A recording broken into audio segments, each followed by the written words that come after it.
Magandang araw po sa inyong lahat, lalong-lalo na po sa mga ginigiliw nating tagapakinig.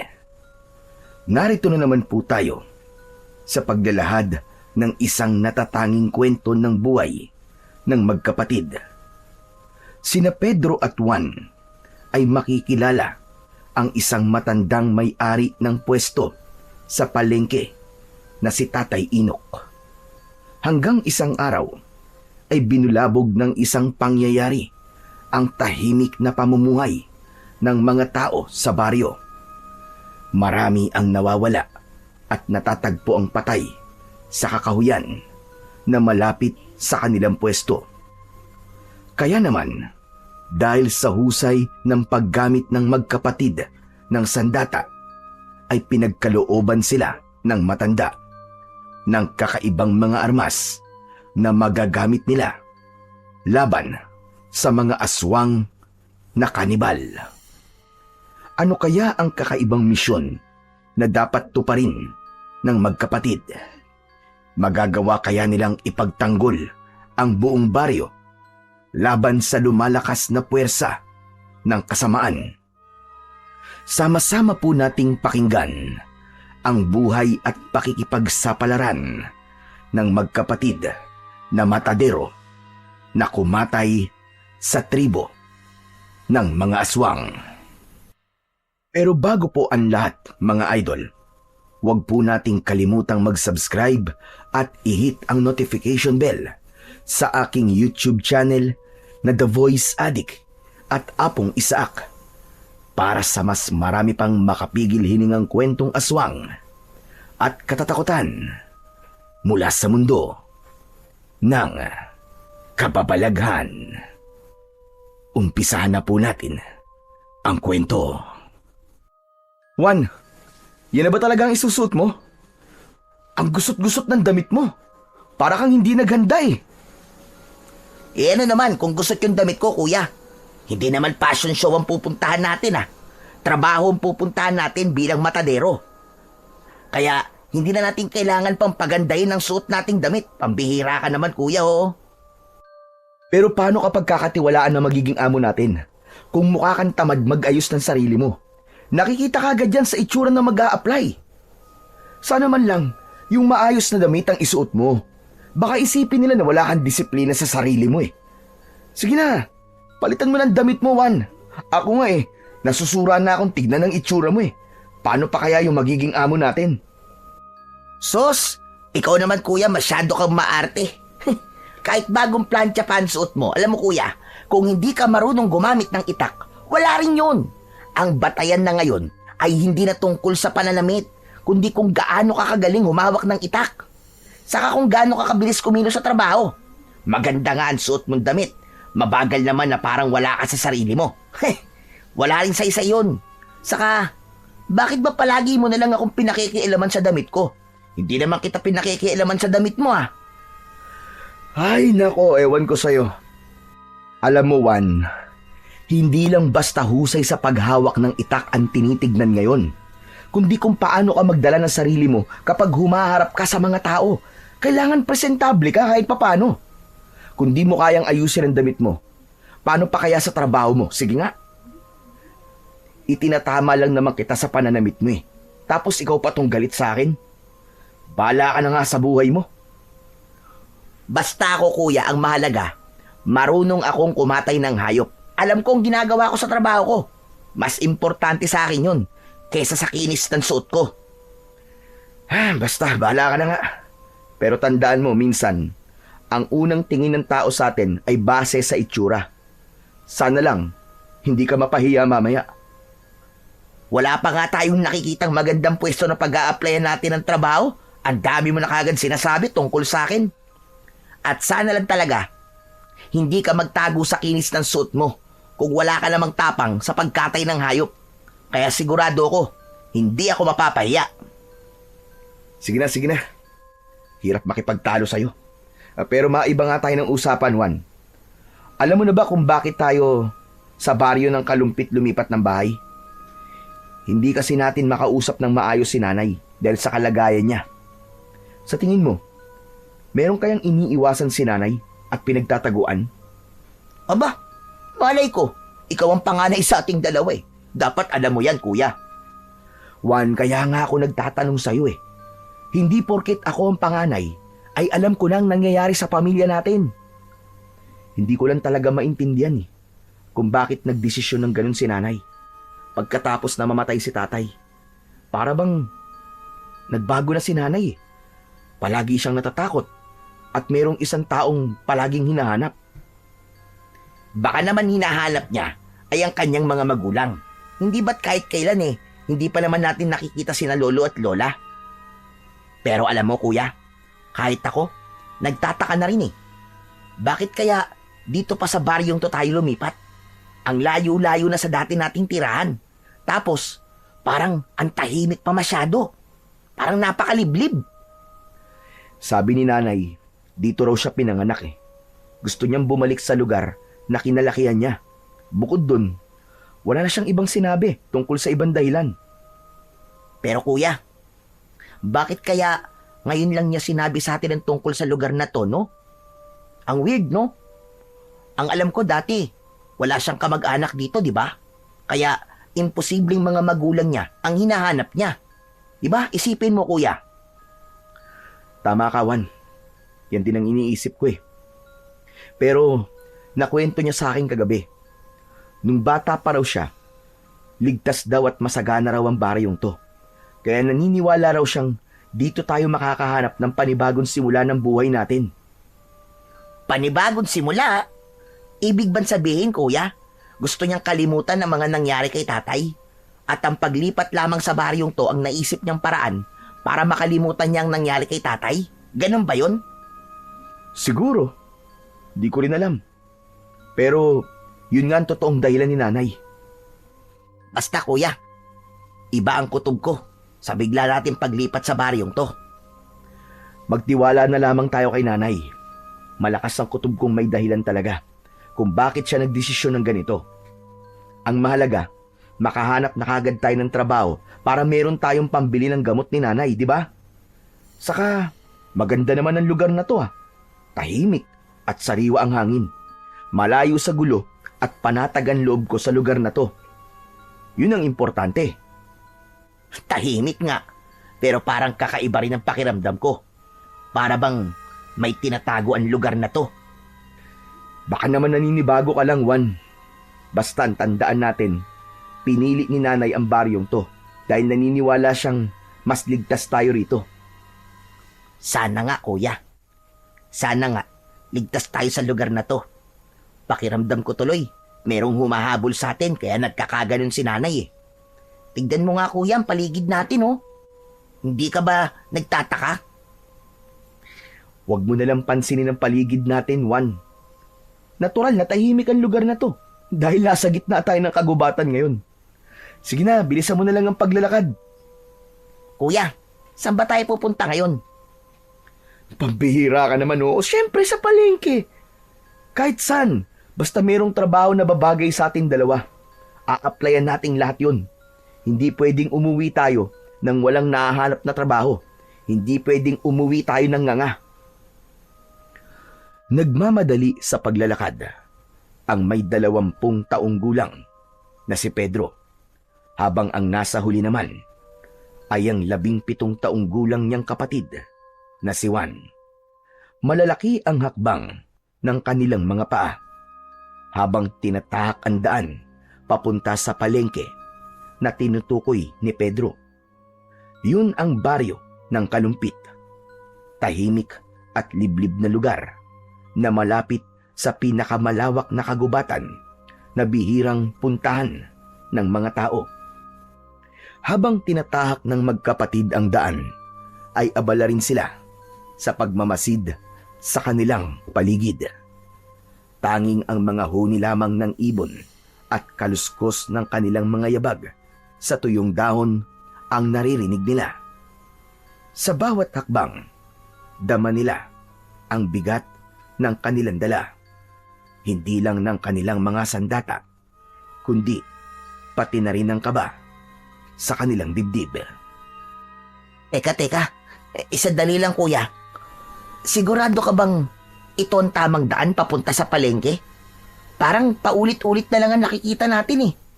Baka naman naliligaw na tayo.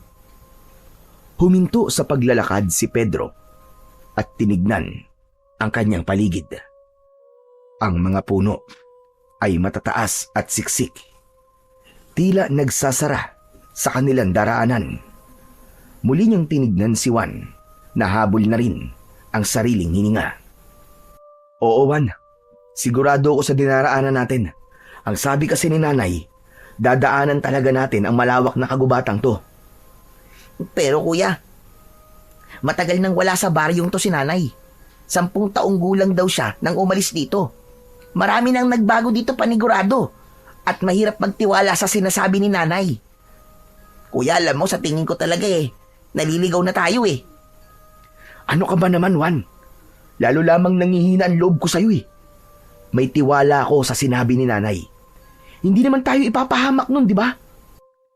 Sige na, maglakad pa tayong gando sa dulo. At kung nag-aalala ka, sige ganito. Maglagay ka ng palatandaan sa lupang yan. Kapag bumalik na naman tayo sa lugar na to, aba, saka tayo mag-isip na naliligaw talaga tayo.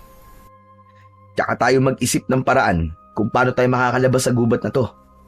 Palagay ko kasi tama naman ang dinadaanan natin eh. Kasi sumusunod lang naman tayo sa makinis na daan na madalas daanan ng mga tao. Oo na. Sana nga. Tama itong dinadaanan natin, kuya. Hindi na nagsalita si Pedro. Patuloy silang naglakad. Tangan ang kanilang mga itak. Ang hangin ay lumamig at tila mas lalo pang dumilim sa kanilang paligid. May mga aninong kumikilos sa gilid ng kanilang paningin. Ngunit sa tuwing lilingon sila, wala naman silang nakikitang ibang tao sa lugar na yon. Mas humigpit ang kapit ni Juan sa hawak-hawak nitong itak. Hanggang si Pedro naman ay abala sa pagtingin sa paligid. Malakas ang tibok ng kanyang puso habang nag-aalala sa kakaibang presensyang nararamdaman niya. Maya-maya pa ay muling nagsalita si Juan. Halata ang panginginig sa boses nito. Kuya, pakiramdam ko. Hindi lang tayo naririto sa gubat na to. Sus, Juan! Umiral na naman yung pagiging matatakutin mo. Akala ko ba matapang ka? Hindi ba't yan ang sinasabi mo sa akin kanina? Ako ang matatakot. Oh, bakit ngayon? Nagkakaganyan ka? Ngumiti si Pedro. Pilit na nagtatapang-tapangan sa harap ng kapatid. Inaasar niya si Juan na namumutla na sa takot. Ngunit kahit siya ay nararamdaman niya ang kakaibang galaw sa kanilang paligid.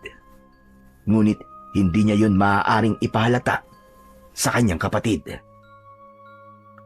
Huwag kang matakot, Juan. Tandaan mo, hindi tayo ordinaryong tao lang na walang alam pagdating sa pakikipaglaban. Mahusay tayong gumamit ng sandata. Tapos dala pa natin. Mahihirapan silang lumapit sa atin. Ano man ang nasa harap natin, haharapin natin sila na magkasama. Ayos? At sa gitna ng katahimikan ng kagubatan, narinig nila ang isang malalim at kakaibang alulong. Kasunod ng kaluskos na tila papalapit sa kanilang kinaroroonan. Kapwa sila napatigil. Nagkatitigan at sabay na kumapit ng maigpit sa kanilang mga sandata. Pero napangiti ang magkapatid nang lumabas mula sa halaman ang malaking baboy ramo. Sinundan nila ito dahil balak nilang huliin. Pero yun pala ang tamang daan para sa labasan ng gubat. At nakita nila ang palengke na marami ng tao ang namimili. Maingay ang paligid ng palengke at sumalubong sa kanilang pang-amoy ang malansang singaw ng hangin mula sa palengke. Oh, kuya, nandito na tayo. Ito na ang palengke nila, oh. Tama naman pala ang daan natin eh. Hindi tayo naliligaw. Sabi ko na sa'yo, Juan eh. Ikaw lang naman na nag-iisip ng kung ano-ano eh. Ay nako, Pagmasdan mo sila, oh. Hindi sementado ang daan. Lupa at damo ang sahig ng dinaraanan ng mga taong nagdadala ng kanilang paninda. Ang bawat pwesto ay yari lamang sa kawayan at pawid. Matagal na nakatayo sina Pedro at Juan habang nakatingin sa mga taong abala sa mga ginagawa. Mula sa kanilang kinaroroonan ay naririnig nila ang ingay ng tawanan, halakhakan at sigawan ng mga taong nag-aalok ng kanilang mga panindang isda, gulay at prutas. Sariwa ang mga yon at halatang kapipitas lang. Ang hangin ay humahalo sa samyo ng bagong lutong kakanin, inihaw na isda, at mabangong damo na nakapulupot sa mga panindang gulayin. May mga bata ring naglalaro sa tabi, tumatakbo at nagtatakbuhan sa pagitan ng mga puno.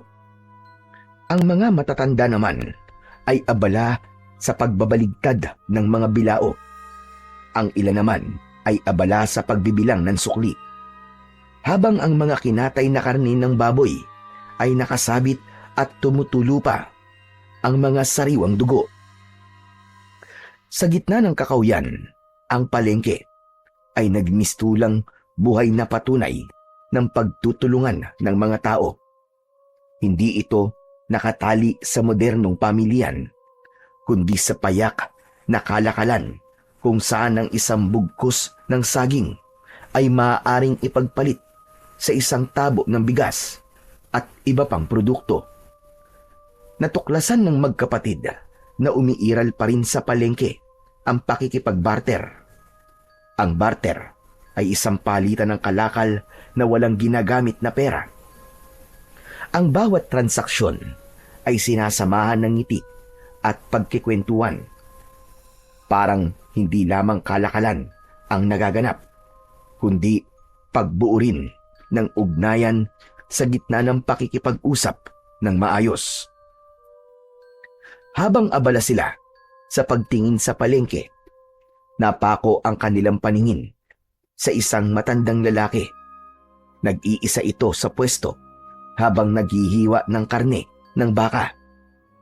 Sa unang tingin ni Pedro, alam niya na kung anong hayop ang kinakatay ng matanda. Napatingin siya sa gawin ni Juan na doon na rin pala nakatingin. Ayos! Mukhang may trabaho na tayong maa-applyan, Juan. Pero mukha namang masungit siya, kuya eh. Alam mo ikaw, Juan, para ka talagang timang. Mamimili pa ba tayo ng papasukan trabaho? Tignan mo, sa hilerang yan, siya lang ang nag-iisang tindahan ng karne. Tsaka matanda na siya. Tsaka pansin mo, konti lang ang bumibili sa kanya ng karne, di ba? Dahil mahina na siyang kumilos at naiinip yung mga tao sa kakaintay sa kanya. Kaya sa tingin ko, siya ang dapat nating applyan ng trabaho. Ano sa palagay mo? Kuya, hindi ako mapalagay eh. Parang masungit talaga yung matanda eh. Ikaw na lang kaya makipag-usap dyan. Kung ayaw mo, diwag. Ako na lang ang makikipag-usap talaga. Hindi na hinintay ni Pedro na sumagot pa ang kanyang kapatid na si Juan. Nilapitan niya na ang kinaroroonan ng matandang naghihiwa sa mga laman ng baka na binibili naman ng isang babaeng nakatayo sa harap nito. Habang abala ang matanda, ay pinagmasdan niya ito. Ang buhok ay puting-puti na, magaspang at medyo nakasabog. Tingin niya ay 70 taong gulang na ang matandang lalaki. Ang balat nito ay kulubot at maitim dahil sa init ng araw at hirap ng magtrabaho. Sa paligid ng pwesto nito ay merong mga karne na nakasabit. Maliit ang lamesa na gawa sa kahoy. Merong nakapatong na isang gulok na putbod. Dahan-dahang lumapit si Pedro at sinimulang makipag-usap dito. Magandang umaga po. Kailangan po ba niyo ng matadero? Mabagal na iniangat ng matanda ang paningin nito. Bakas ang lalim ng mga mata na tila walang maayos na tulog. Nakakunot ang noo nito at napatitig sa kanyang muka. Hindi agad ito nagsalita dahil tinapos muna nito ang ginagawa. Saka ibinigay sa babaeng naghihintay ang binibili nito. Maya-maya pa ay muli itong tumingin sa kanya. Seryoso at parang kinikilala siyang mabuti. Manong, ako po si Pedro. Kasama ko po ang kapatid kong bunso, si Juan. Andun po siya. Nahihiya po lumapit eh. Balak po sana namin magtrabaho sa inyo bilang mga matadero. Kung kailangan niyo pa po ng katulong sa tindahan niyo. Bakit? Marunong ba kayo magkatay ng baka, baboy at kambing? Opo. Yun po ang trabaho namin bago po kami lumipat dito sa baryo niyo. Bagong lipat? Ang ibig niyo sabihin ay dayo lamang kayo sa lugar na to. Nako, hindi ako basta-bastang nagtitiwala sa mga dayo. Pasensya na. Sa iba na lamang kayong lumapit. Bakit naman po, Manong? Mukha po ba akong masamang tao? Paano kita mapagkakatiwalaan? Wala akong alam tungkol sa pagkatao niyo magkapatid. Isa pa, bago lang kayo sa paningin ko at mukhang hindi niyo kaya ang trabaho rito. Kung gusto niyo po, subukan po muna niyo kami ng kapatid ko. Hindi po kayo magsisisi sa pagtanggap sa amin. Sige na po, nakikiusap po kami. Kahit para lamang po sa gamot ni nanay, tanggapin niyo po kami bilang matadero. Talaga bang mapagkakatiwalaan kayo magkapatid, ha? Opo, kung gusto niyo po, kahit wala po muna kaming bayad sa unang araw ng trabaho namin para makita niyo po na nagsasabi po kami ng totoo. Hindi biro ang trabahong gusto niyong pasukan na magkapatid. Teka lang, palapitin mo nga kapatid mo dito nang pareho ko kayong makausap. Sinulyapan ni Pedro ang nakatayong si Juan. Itinaas niya ang kanyang kamay at sumenyas dito para lumapit. Nagdadalawang isip pa ang kanyang kapatid na humakbang papalapit sa kanilang kinaroroonan. Pero sa huli ay napilitan din ito. Nang makalapit sa kanila si Juan ay naiiritang pinagalitan niya ang kapatid. Juan, ang tagal mo naman lumapit. Pasensya ka na, kuya. Pumayag na ba siya? Hindi pa. Ang gusto niya, makausap tayong dalawa. Ang kapatid mo ba, Pedro, ay nasa hustong gulang na?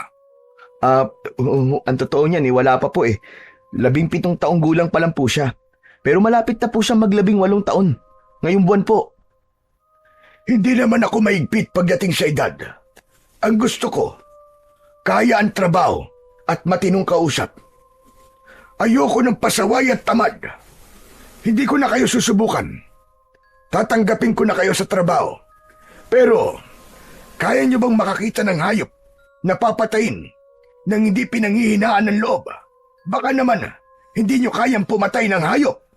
Nako, kayang-kaya po namin magkatay ng hayop.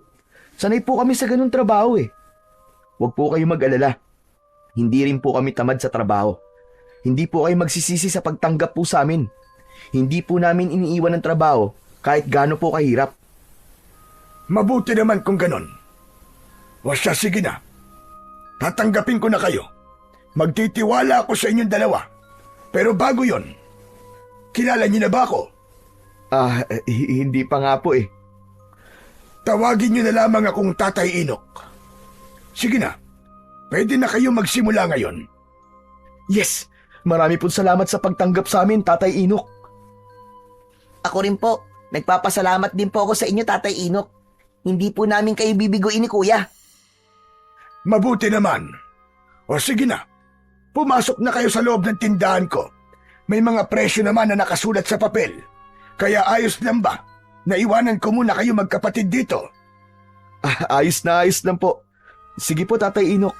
Hihintayin na lamang po namin kayo. Kung mauubos po kagad ang paninda, hindi po muna kami uuwi. Sige. Bale magiging trabaho niyo magkapatid ay magsisimula ng 4:00 ng madaling araw. Dahil magkakatay pa kayo. Kung minsan naman, ay meron namang nagdadala sa akin ng mga panindang karne. Sila na ang nagkakatay. Sige po. Kami na po ang bahala rito, Tatay Inok. Salamat po uli. Iniligpit na ni Tatay Inok ang mga gamit nito at lumabas sa tindahan. Naglakad ang matanda, papasok sa kakawyan, hanggang sa mawala ito sa kanilang paningin. Nagkatingin na naman ang magkapatid dahil masaya silang dalawa na natanggap na sila sa trabaho. Ang lakas ng loob mo, kuya. Napapayag mo si Tatay Inok na tanggapin tayo sa tindahan niya. Siyempre, ako pa ba?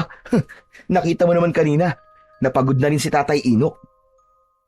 O paano, kuya? Simulan na natin ang pagpapakitang gilas sa mga tao.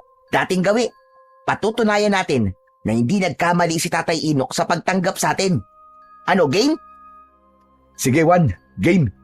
Gawin natin ang lahat para maipakita natin na karapat dapat tayo sa pagiging matadero. Sinimulan na nga ng magkapatid ang pagpapakitang gilas sa paghihiwa at pagtatadtad ng mga karne. Sa loob mismo ng palengke, madaling napansin ang pwesto ni na Pedro at Juan. Magkaharap na nakalagay ang kanilang mga bangkong kahoy. Malinis at maayos, at sa ibabaw ay nakahanay ang mga bagong katay na karne. Mapulang baboy, manok at baka na maingat na tinatakpan ng malinis na dahon ng saging. Hindi tulad ng ibang matadero na bara-bara ang trabaho. Ang magkapatid ay kilala sa kanilang husay at linis sa pagkatay. Si Pedro, ang panganay, ay mabilis kumilos at biyasa sa paggamit ng gulok. Maganda ang bawat hiwa ng karne gamit ang kanyang kamay. Pantay, maayos at walang sayang na laman. Habang hinihiwa niya ang karne, nakikita ng mga mamimili ang kinis ng pagkakahiwalay ng taba at laman. Bagay na lalo silang hinangaan. Samantalang si Juan naman, ang nakababatang kapatid, ay mahusay sa pakikipag-usap. Sa bawat paglapit ng mamimili, ngiti agad ang isinasalubong nito, kasabay ng magalang na pagbati at pagpapakita ng iba't ibang hiwang karne na bagay sa ulam na hinahanap ng mamimili para sa iluluto ng mga ito sa tanghalian at hapunan. Walang kaalam-alam ang magkapatid na mula sa malayo ay pinagmamasdan sila ng matanda. Nakangiti at bakas ang paghanga sa magkapatid. Bili na po kayo, mga suki. Presko po at bagong katay. Halina po kayo. Libre tingin. Bili na po kayo, mga suki. Lapit lang po. Masiglang bati at alok ni Juan sa mga tao. Meron ng isang bumili na kagad na inihanda ni Juan, habang maingat na inilalagay ang hiniwang tadyang sa dahon ng saging, saka ibinalot sa plastik. Samantala, si Pedro naman ay abala sa pagpapakitang gilas sa pamamagitan ng paghawak ng itak at paghihiwa ng karne ng baka. Kahit makapal ang bahagi ng taba ng baka, ay kaya niyang hatiin ng mabilis at pantay. Dahil dito, dumagsa ang mamimili sa kanilang pwesto. Hindi lang sa gilas, sa pagkakatay na pahanga ang mga ito, kundi pati sa kanilang magalang na pakikitungo at maayos na pag-aayos ng karne. Pinagkaguluhan sila ng mga tao. Ang magkapatid naman ay hindi sila makapaniwalang dudumugin sila ng mga mamimili. Kaya lang, ang mga kasama nilang nagtitinda sa loob ng palengke ay hindi maiwasan ang hindi umirap sa kanila bilang pagpapakita ng inggit at pagkadismaya. Sige lang po. Pili lang po kayo, mga suki. Sariwa po ang tinda namin at hindi po kayo magsisisi sa aming pagkakahiwa sa karne. Hindi na po kayo mahihirapan. Iluluto nyo na lamang po. Bili na po, mga suki. Bili na po. Dahil marami ang bumili, naubusan sila ng paninda. Nakita naman ni Pedro na merong nakatayong kambing sa gilid ng tindahan ni Tatay Inok. Nakatayo yun at may tali sa leeg. Walang pagdadalawang isip na kinatay ng magkapatid ang kambing at ipinakita sa mga mamimili kung gaano nila kabilis na napatay ang kambing. Hindi nila ito masyadong pinahirapan. Nagpalakpakan ng mga tao at sa sobrang tuwa ay nagbigay pa ang mga ito sa kanila ng karagdagang bayad. Tuluyang napuno ang kanilang pwesto ng mga tao. Nang kumalat ang balita na nagpapakitang gilas sina Pedro at Juan, nakalatag ang katawan ng kambing nang mas lalong nadagdagan ang dami ng tao. Nakapaghanda na sila ng mga kasangkapang bakal, mga pinatalas na gulok, kutsilyo at tablang kahoy. Malinis at maayos ang kanilang paligid.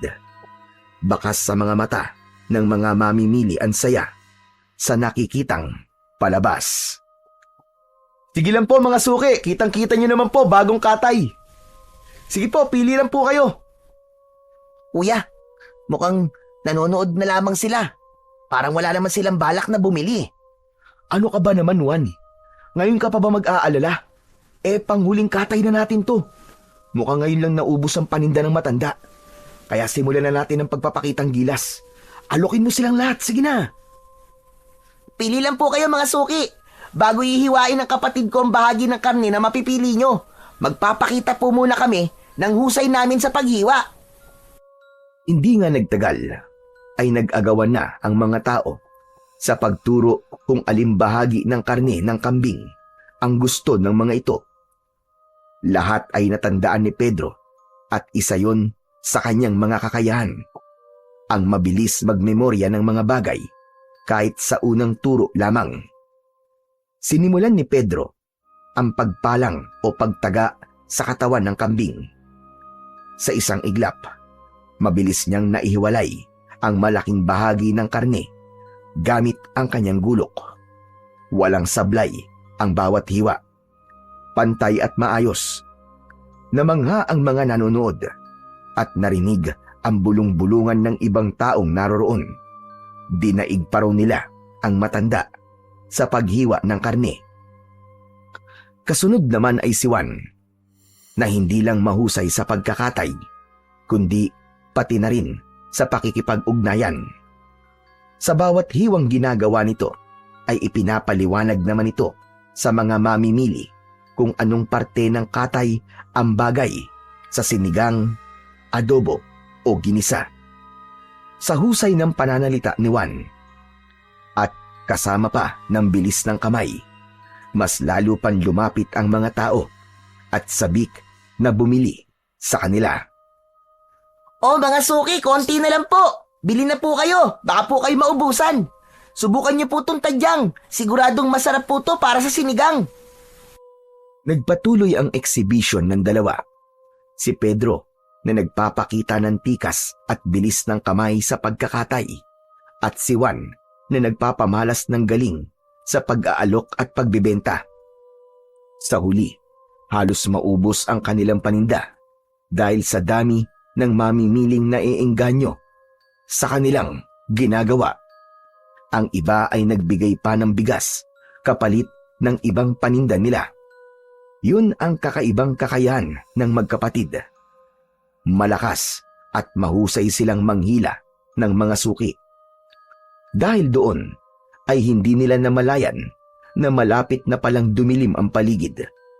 Nagsisihan ng magkapatid dahil nalibang sila sa kanilang ginagawa at nakalimutan na rin nilang kumain ng tanghalian. Pambihira ka naman, Juan, oh. Bakit hindi mo naman pinaalala sa akin na hindi tayo kumain ng tanghalian? Sus, ikaw nga di mo rin naalala eh. Ako pa kaya. Isa pa, talagang nalibang din naman tayo sa ginagawa natin eh. Ang saya talaga no, kapag nauubos ang paninda.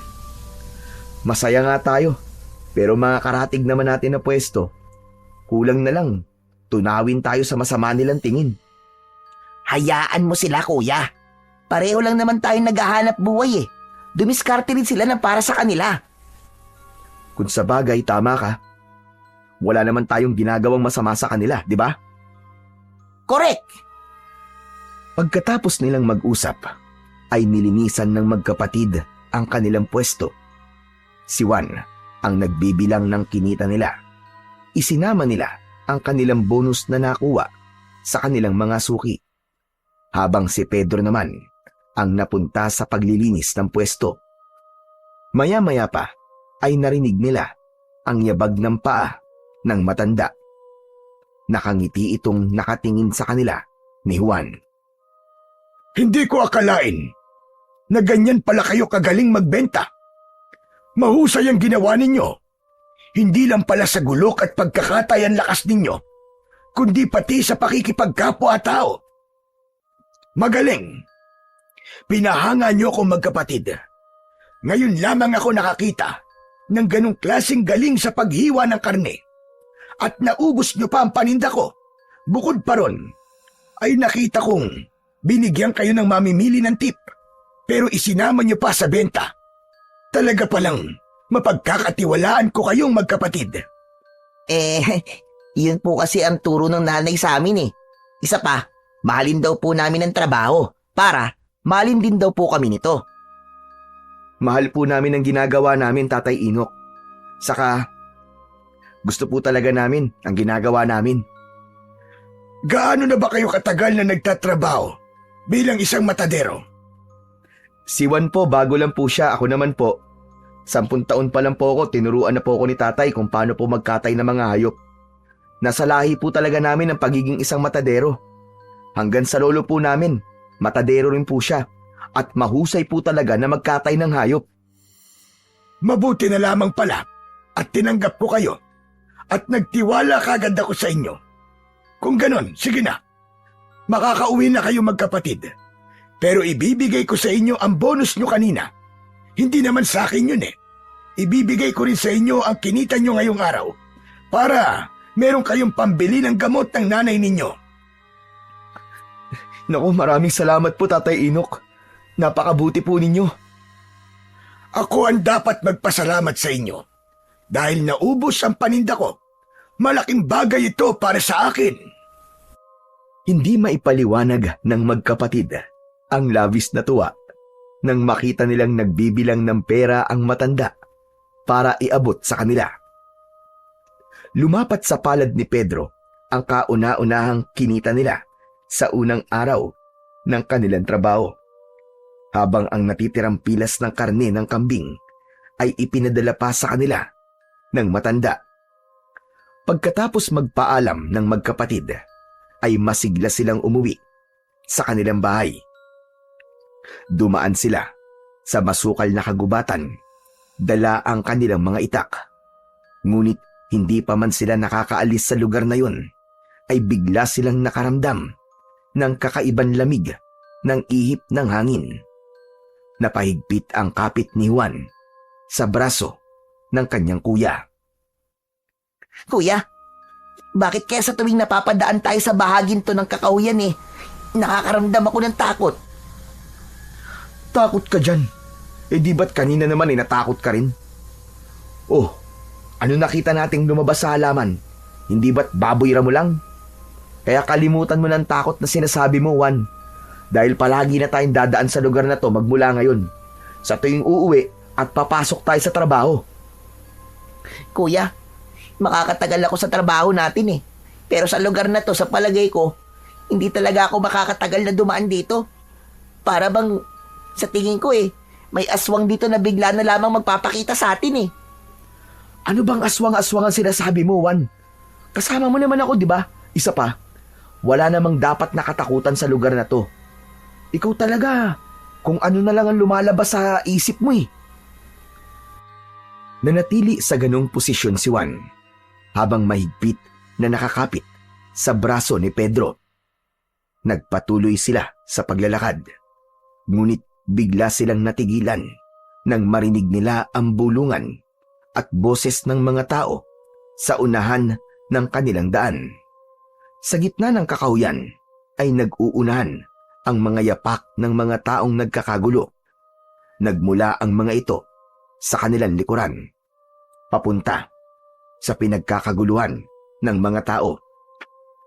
May mga nagsisigawan at ang iba naman ay nagtatakbuhan habang bakas ang takot sa mga muka. Ang ilan ay nagtipon-tipon sa isang lugar, nakikiusyoso, nagsisiksikan upang masilip ang bangkay na nakahandusay sa damuhan. Kuya, tignan mo oh.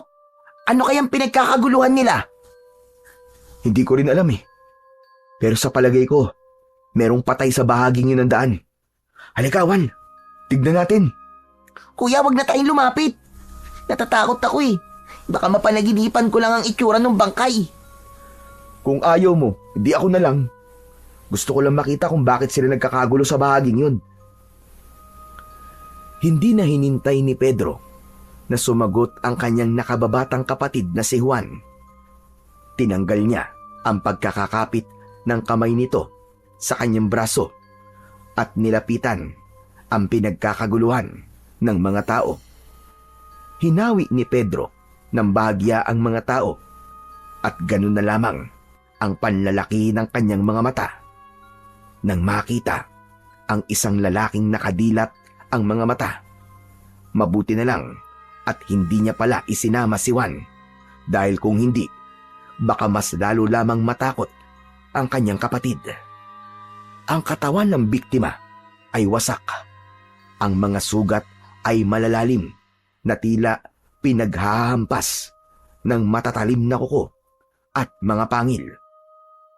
Ang damit ay punit-punit na tila ba nilapa ng isang napakabangis na hayop. Bumundol ang kaba sa kanyang dibdib, lalo na nang marinig niya ang sinabi ng ibang taong nakasaksi na meron na naman daw na biktima ang mabangis na hayop. Isang asong gubat na palagi na lamang daw pumapatay ng mga tao na matsetsempuan sa gubat. Nag-alala bigla si Pedro na baka pati silang dalawa ni Juan ay matsempuan din ng mabangis na hayop. Naku po, Diyos ko! Anong klaseng hayop kaya ang may gawa nito? Napako ang paningin ni Pedro sa lalaking nagsalita. Habang nakatingin sa lalaking nakahiga sa lupa, may tali ito ng panyo sa ulo at maraming suot na kwintas. Sa tingin niya ay isang albularyo ang lalaki dahil sa mga dala nitong bote ng langis. Napatakip ng bibig ang lalaki na parabang nasusuka sa itsura ng kaawa-awang biktima. Idagdag pa ang nakakasulasok na amoy mula sa singaw ng katawan ng lalaki na parabang bagong lapa lamang ito ng hayop. Nilalangaw ang nakaluwa nitong bituka sa tiyan. May mga batang humihikbi, may matatandang nanginginig at may mga kalalakihang nagtatangkang lumapit para buhatin ang katawan ng biktima. Dapat siguro, pabakuran na lamang ang lugar na ito. Delikado na sa mga dumadaan. Meron po bang ibang daan dito kung sakali po na haharangan na po ang gubat na to? Abay, wala na. Dahil ang sinasabi ko naman ay kung pababakuran, magbibigay pa rin sila ng daan na hindi na kailangan pumunta pa rito sa gitna ng kagubatan. Aba teka, parang ngayon lamang kita nakita rito ah. Taga saan ka ba, iho? Dyan lang po kami nakatira sa paanan po ng bundok. Kasama po ng nanay kong may sakit. Naroon naman po ang kapatid kong si Juan. Takot po kasi siyang lumapit dito eh. Ako naman po si Pedro. Kayo po, ano po ang pangalan niyo? Ako si Magkepweng. Isa akong albularyo. Diyan lang din ako nakatira sa paanan ng bundok. Maraming pumupunta sa bahay ko para magpagamot. Kaya nag-aalala rin ako sa kaligtasan ng mga pasyente ko. Abay, delikado para sa kanila. Kung meron ganong klaseng hayop na gumagala sa gubat na to at lumalapat pumapatay sa mga tao. Habang nag-uusap, sina Mang Kepweng at Pedro ay palakas naman ng palakas ang bulungan ng mga tao. Kaya nang simulan ng buhatin ng mga tao ang bangkay ng lalaki, ay nagkahiwalay ang mga taong nakikiusyoso sa biktima. Ang ibang tao ay umuwi na at ang ilan naman ay sumunod pa sa nagbubuhat ng mga kalalakihan. Nabaling ang atensyon ni Pedro sa dugong nakadikit sa lupa. Para siyang nakakita ng kakaibang bagay na nagdulot sa kanya ng hindi maipaliwanag na kaba. Parang isang uri ng naputol na pangil ang nasa lupa. Nang dadamputin niya na ang bagay na yon, ay pinigilan siya ni Mang Kepweng. Sandali lang, iho. Hindi pa tapos ang investigasyon. Kaya wag mo munang hahawakan ng bahagi ng lupa na yon. Ang mabuti pa ay umuwi na kayo ng kapatid mo. Delikado kung mananatili pa kayo rito. Bigla nga po kaming nag-alala ni Juan eh. Paano na kaya sa pagpasok namin sa palengke? Saan kaya kami dadaan? 4:00 pa naman na madaling araw ang pasok namin. Teka, kanina ba kayo nagtatrabaho? Kay Tatay Inok po. Tila dumilim ang anyo ni Mang Kepweng nang mabanggit ni Pedro ang pangalan ng matanda. Ngunit ilang saglit lamang ang lumipas ay napalitan ng ngiti ang labi ng lalaki. Nagtataka siya, ngunit hindi lamang niya yon pinansin dahil lumapit na sa kanilang tabi ang nakababata niyang kapatid na si Juan. Kuya, tara na. Malapit na pating dumilim ang paligid. Baka mahirapan na tayong umuwi sa bahay. Teka, sandali lang. Huwag muna kayong umalis. Meron pa akong itatanong sa inyo. Pero Mang Kepweng, baka gabihin na po kasi kami sa daan. Ganun ba? O sige, pupuntahan ko na lang kayo sa bahay nyo. Gusto nyo bang gamutin ko ang nanay nyo? Libre lang. Wala kayong babayaran. Binalot ng tuwa ang puso ni Pedro nang marinig ang sinabi na yon ni Mang Kepweng. Pati si Juan ay natuwa rin. Bigla silang nabuhayan ng loob dahil meron ng titingin sa kanilang ina na may sakit. Sige, kapag may pagkakataon, ay ako ang gagamot sa inyong ina.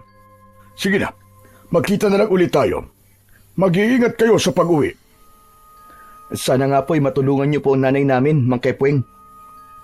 Tango na lamang ang itinugon ni Mang Kepweng sa kanila at tumalikod na rin ito sa kanilang harapan. Mabigat ang bawat hakbang ng lalaki na hindi sila nilingon. Habol nila ito ng tanaw at nagtataka sa kabaitang ipinakita nito sa kanila. Kahit maganda ang pakikitungo ng lalaki sa kanila, pakiramdam ni Pedro ay mabigat ang nararamdaman niyang presensya sa pagkatao ng albularyo.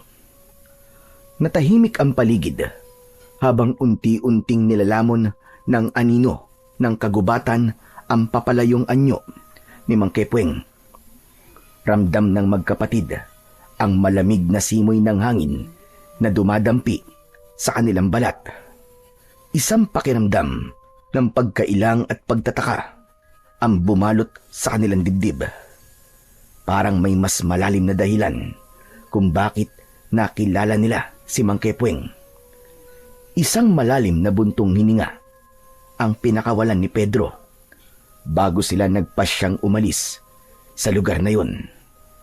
Walang imikan ang magkapatid habang tinatahak nila ang daan pauwi sa kanilang bahay. Pagkalipas ng ilang minuto ay narating nila ang maliit na kubo. Bukas na ang ilaw na gasera at naririnig nila ang paghahanda ng mga plato ng kanilang ina na si Aling Zenab. Nay, nandito na po kami ni Juan. May dala po kami ni Kuya para po sa inyo, Nay. Bagyang humarap sa kanilang magkapatid ang kanilang ina na si Aling Zenab.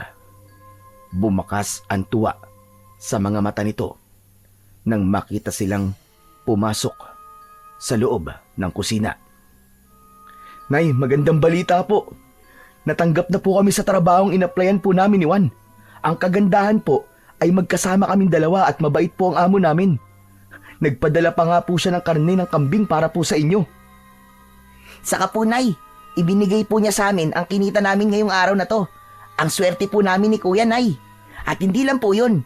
Meron po kaming nakilalang albularyong titingin po sa inyo para gamutin po kayo. Totoo ba yan, mga anak? Anong klaseng trabaho bang nakuha nyo?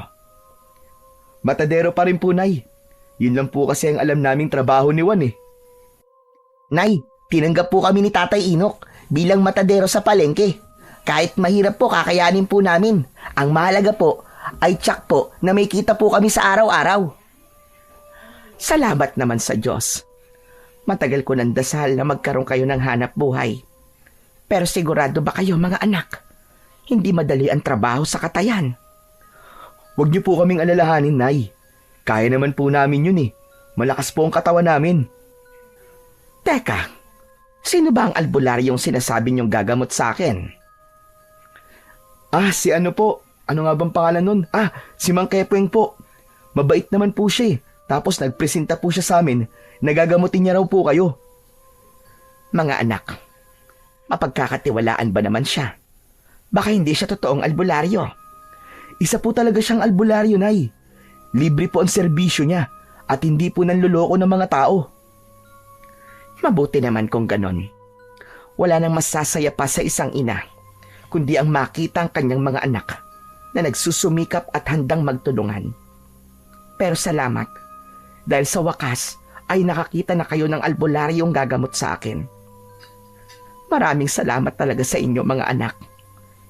Hindi niyo ako pinapabayaan. Patawarin niyo ako kung kayo lang ang nagtatrabaho para sa atin. Nay, wag po kayong malungkot. Masaya naman po kami sa ginagawa namin ni Juan eh. Tsaka pangako, Nay, hindi po namin kayo pababayaan. Aalagaan po namin kayo sa abot po ng aming makakaya. Oo nga naman po, Nay. Aalagaan po namin kayo. Simula po ngayon, mas gagaan na po ang buhay natin. Basta hindi po tayo aalis sa lugar na to. Isang mahigpit na yakap ang isinukli ni Aling Zenab sa mga anak bago kinuha ang karne ng kambing na dala ni Juan. Inilagay yon sa lababo at nilinisan. Saka nilagyan ng maraming asin para bukas lutuin. Habang sina Pedro at Juan naman ay pumasok sa kanilang silid at nagpalit ng damit. Pagkalipas ng ilang sandali ay nagtungo naman sila sa kusina para kumain na ng hapunan. Nagdasal muna si Aling Zenab bago sinimulan ang pagkain. Pagkalipas ng ilang minutong pagkain ay nagligpit ng mga pinagkainan ang magkapatid, habang ang kanilang ina naman ay nagpaalam na para makapagpahinga na sa loob ng kwarto nito. Naiwan ang dalawang magkapatid na naglilinis ng lamesa. Kuya, hindi mo ba sasabihin kay nanay ang nakita natin kanina doon sa kakawyan? Ano ka ba naman, Juan? Huwag kang maingay. Hinaan mo lang ang boses mo. Baka mamaya marinig niya tayo eh. Bakit naman natin sasabihin kay nanay ang tungkol sa nangyari sa kakawyan? Alam mo naman na may sakit siya, di ba? Gusto mo bang mag-alala pa siya? Ikaw, hindi ka talaga nag-iisip eh. Oo na, hindi na ako nag-iisip. Nag-aalala lang naman ako kay nanay eh. Meron ba nag-aalala na ganyan? Tatakutin mo pa si nanay? Sige na nga, magugas ka na nga lang ng plato. Inaantok na ako. Dapat talaga malaman ni nanay yun, kuya. Para mag-iingat din siya kapag wala tayo. Kung hindi niya alam ang tungkol sa nakita natin kanina, hindi siya mag-iingat, di ba? Saglit na napaisip si Pedro dahil sa sinabi ng kanyang nakababatang kapatid. Hindi niya kagad naunawaan ang ibig sabihin ng kapatid, pero mas pinili na lamang niya na manahimik. Ihahanda na lamang niya palagi ang maliit na itak sa lugar na mabilis makikita ng kanyang ina. Bigla tuloy ang pagbundol ng kaba sa kanyang dibdib dahil mag-isa lang ang kanilang ina kapag sila ay nasa trabaho. Hoy, kuya! Kuya! Oh, Pambihira ka. Natulala ka na dyan. Ano, naisip mo na ba kung anong ibig ko sabihin? Tumigil ka na nga, Juan. Matulog na tayo. Maaga pa tayong gigising. Huwag na natin pag-usapan yan. Walang mangyayaring masama kay nanay, tapos. Iniwan ni Pedro ang kanyang nakababatang kapatid na naghuhugas ng plato sa lababo. Nauna siyang pumasok sa kanilang kwarto. Nahiga siya sa kanyang katre, habang sa kabilang gilid naman ng silid ay ang katre naman ni Juan. Hinintay niyang makapasok ang kapatid bago siya tuluyang natulog. Kinabukasan ay nagising ang natutulog na diwa ni Pedro sa mahinang pagyugyug ng kamay ni Juan sa kanyang balikat. Kuya! Kuya, gising na! Kuya! Magluluto pa tayo ng sinaing eh. Akala ko ba maaga tayong gigising? Bahagyang kinusot ni Pedro ang kanyang mga mata at napatingin sa labas ng nakabukas niyang bintana. Medyo madilim pa sa labas, pero nasanay silang dalawang magkapatid na magising ng ganong oras. Muling sinulyapan ni Pedro si Juan. Tapos na itong maligo. Umalis ito sa kanyang harapan at lumabas ng kanilang silid. Iinat-inat na bumangon si Pedro. Paglabas niya ay nagpaparikit na ng apoy sa kalan si Juan. Diretso naman siya sa likod ng kanilang bahay, kung saan ay naroon naghihintay ang isang malaking drum na may laman na tubig. Ngunit bigla siyang napatingin sa paligid ng kanilang bahay. Pakiramdam niya ay merong ibang tao na naroroon. Sinong tao dyan? Juan? Juan, ikaw ba yan? Anak ng putya, oo. Huwag mo naman akong tatakutin ng ganyan, Juan. Juan, sinasabi ko talaga sa'yo tatamaan ka sa akin. Sigaw ni Pedro habang nakatingin sa madilim na bahagi ng kakawyan. Maya-maya pa ay narinig niya ang malakas na yabag ng paa. Papalapit sa kanyang kinaroroonan. Lumabas sa kabilang pintuan ng kusina si Juan. Kaya nakumpirma ni Pedro na hindi ang kapatid niya ang nararamdaman niyang presensya sa paligid. Hoy kuya, bakit ka ba sumisigaw? Ang lakas-lakas ng boses mo, baka mamaya niyan magising pa si nanay. Para kasing may tao ko nakita eh. Akala ko talaga ikaw at tinatakot mo lang ako. Paano ako? Nakita mo naman akong nagluluto sa kalan kanina, di ba? Ay nako, diyan ka na nga. Bilisan mo na ang paliligo mo, kuya. Guni-guni mo lang ang nararamdaman mo. Sige na. Naiirita na iniwan siya ni Juan. Kaya naman, nagmamadali na rin siyang nagbuhos ng tubig sa katawan. Pagkatapos ay nagpalit na rin ng damit. At habang naghihintay ng pagluluto ng sinaing, hinasa naman ni Pedro ang kanilang mga gagamitin na itak bago inihanda ang pagkain ng kanilang ina. Pagkatapos nilang maisara ng maayos ang bahay, ay nagsimula na ang magkapatid sa paglalakad papunta sa palengke. Dala ang kanilang lumang gasera dahil medyo madilim pa rin ang daan. Tahimik na naglalakad ang magkapatid na sina Pedro at Juan sa makitid na daan ng kakawyan. Ang kanilang mga yapak ay marahang dumadagundong sa tuyong mga dahon at sanga na nakakalat sa lupa. Habang lumalalim ang kanilang paglalakad, tila ba may kakaibang lamig na bumabalot sa paligid. Isang katahimikan na hindi karaniwang nararanasan sa gubat. Bigla, sa may di kalayuan, namataan nila ang mga anino ng mga taong nagkakagulo na sa unahan ng kanilang daan. Nakita rin nila si Tatay Inok na abala sa pagtingin sa isang nakahandusay na katawan ng isang lalaki. Agad na nagmamadaling lumapit ang magkapatid at tumambad na nga sa kanilang paningin ang isang bangkay. Halos kapareho yun ng itsura sa naunang biktima. Luray-luray ang damit. Wasak ang katawan. Puno ng kalmot at kagat ang balat. Ngunit sa pagkakataong yun, ay wala ng lamang loob ang lalaki. Walang mga mata at putol ang mga braso. Mas brutal ang kamatayan ng lalaki at mahirap ng paniwalaan na mabangis na hayop pa rin ang may gawa noon.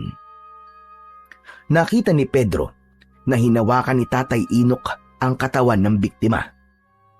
Tila ba sinusuri nito ang bawat sugat ng lalaki, kasabay ng pagtayo nito na walang imik at pailing-iling na hindi inaalis ang paningin sa katawan ng kaawa-awang lalaking nakahiga sa lupa. Kuya, isa na naman bang kayo natagpuan ng mga tanod? Natatakot na ako, kuya. Bakit kaya merong ganito sa baryong to? Akala ko ba sabi ni nanay ligtas tayo rito. Tumahimik ka na nga muna, Juan. Parang ang hirap naman paniwalaan na mabangis na hayop ang may gawa niyan. Hindi nakatiis si Tatay Inok at lumapit ito sa magkapatid. Bigla itong nagsalita at nagpakawala ng isang malalim na buntong hininga. Hindi isang mabangis na hayop ang may gawa sa karumal-dumal na sinapit ng lalaking yan, Pedro. Kundi isang mabangis na tao na merong lahi ng kanibal. Isang nilalang na kumukuha ng lakas sa sariwang dugo ng tao at mas malupit pa sa mga aswang. Ano po, Tatay Inok? Kanibal? Paano po nagkaroon ng kanibal sa baryong to, Tatay Inok? Dahil hinahanap nila ang pinakamahusay na manunugis ng kanibal na gusto nilang gantian. Pero bakit po nila kailangang mandamay ng ibang tao? Ito ang paraan nila ng pagpaparamdam sa manunugis na matagal na nilang hinahanap. Natitiyak kong alam na ng mga kanibal ang pinagtataguan ng taong manunugis ng mga aswang. Kuya, wag na kaya tayo magtrabaho kay Tatay Inok. Baka mamaya niyan tayo ang matsyempuhan Ganitong oras pa naman tayo umaalis ng bahay. At saka, nag-aalala ako para kay nanay. Hindi sila pumapatay ng babae, Juan. Ginagawa nilang palahian ng babae at binabasbasan ng dugo para umanib sa kanila. Kung mapapansin nyo, mga lalaki lang ang namamatay. Nang una, ay nawawala lang ang mga lalaki sa baryo. Pero ngayon, pumapatay na sila bilang pagpapakita ng hamon sa taong manunugis na balak nilang gantihan at patayin. Tatay Inok, sa palagay ko naman po ay alam na rin po ng manunugis na yun kung malapit na po ang aswang na kanibal sa kanyang lugar. Dapat po magpakita na po siya. Kasi marami na po nadadamay. Teka, Tatay Inok, ano po bang klase ng kanibal ang sinasabi nyo? Isa silang buong tribo na kumakatay sa kanilang biktima. Grupo-grupo sila kung umatake sa manunugis ng mga aswang. Pero dahil mahusay ang manunugis, hindi nila ito mapatay-patay. Kaya ang pagpapakita nila ng pag-iiganti sa manunugis ay sa pamamagitan ng pagpatay sa mga kababaryo nito. Kaya nga pagkatapos kong mabalitaan ang mga nangyari kahapon, ay bigla akong nag-alala sa inyo magkapatid. Kaya naman sinundo ko kayo at ito ang nadatnan ko. Bumundol ang kaba sa dibdib ni Pedro habang nakatingin sa lalaking nakahandusay sa lupa. Binuhat ito ng mga kalalakihan at sumabay na ang magkapatid kay Tatay Inok papunta sa palengke. Pagkalipas ng ilang minutong paglalakad, ay narating nila ang kinaroroonan ng palengke. Wala pang halos na tao, ngunit bakas ang lungkot sa paligid.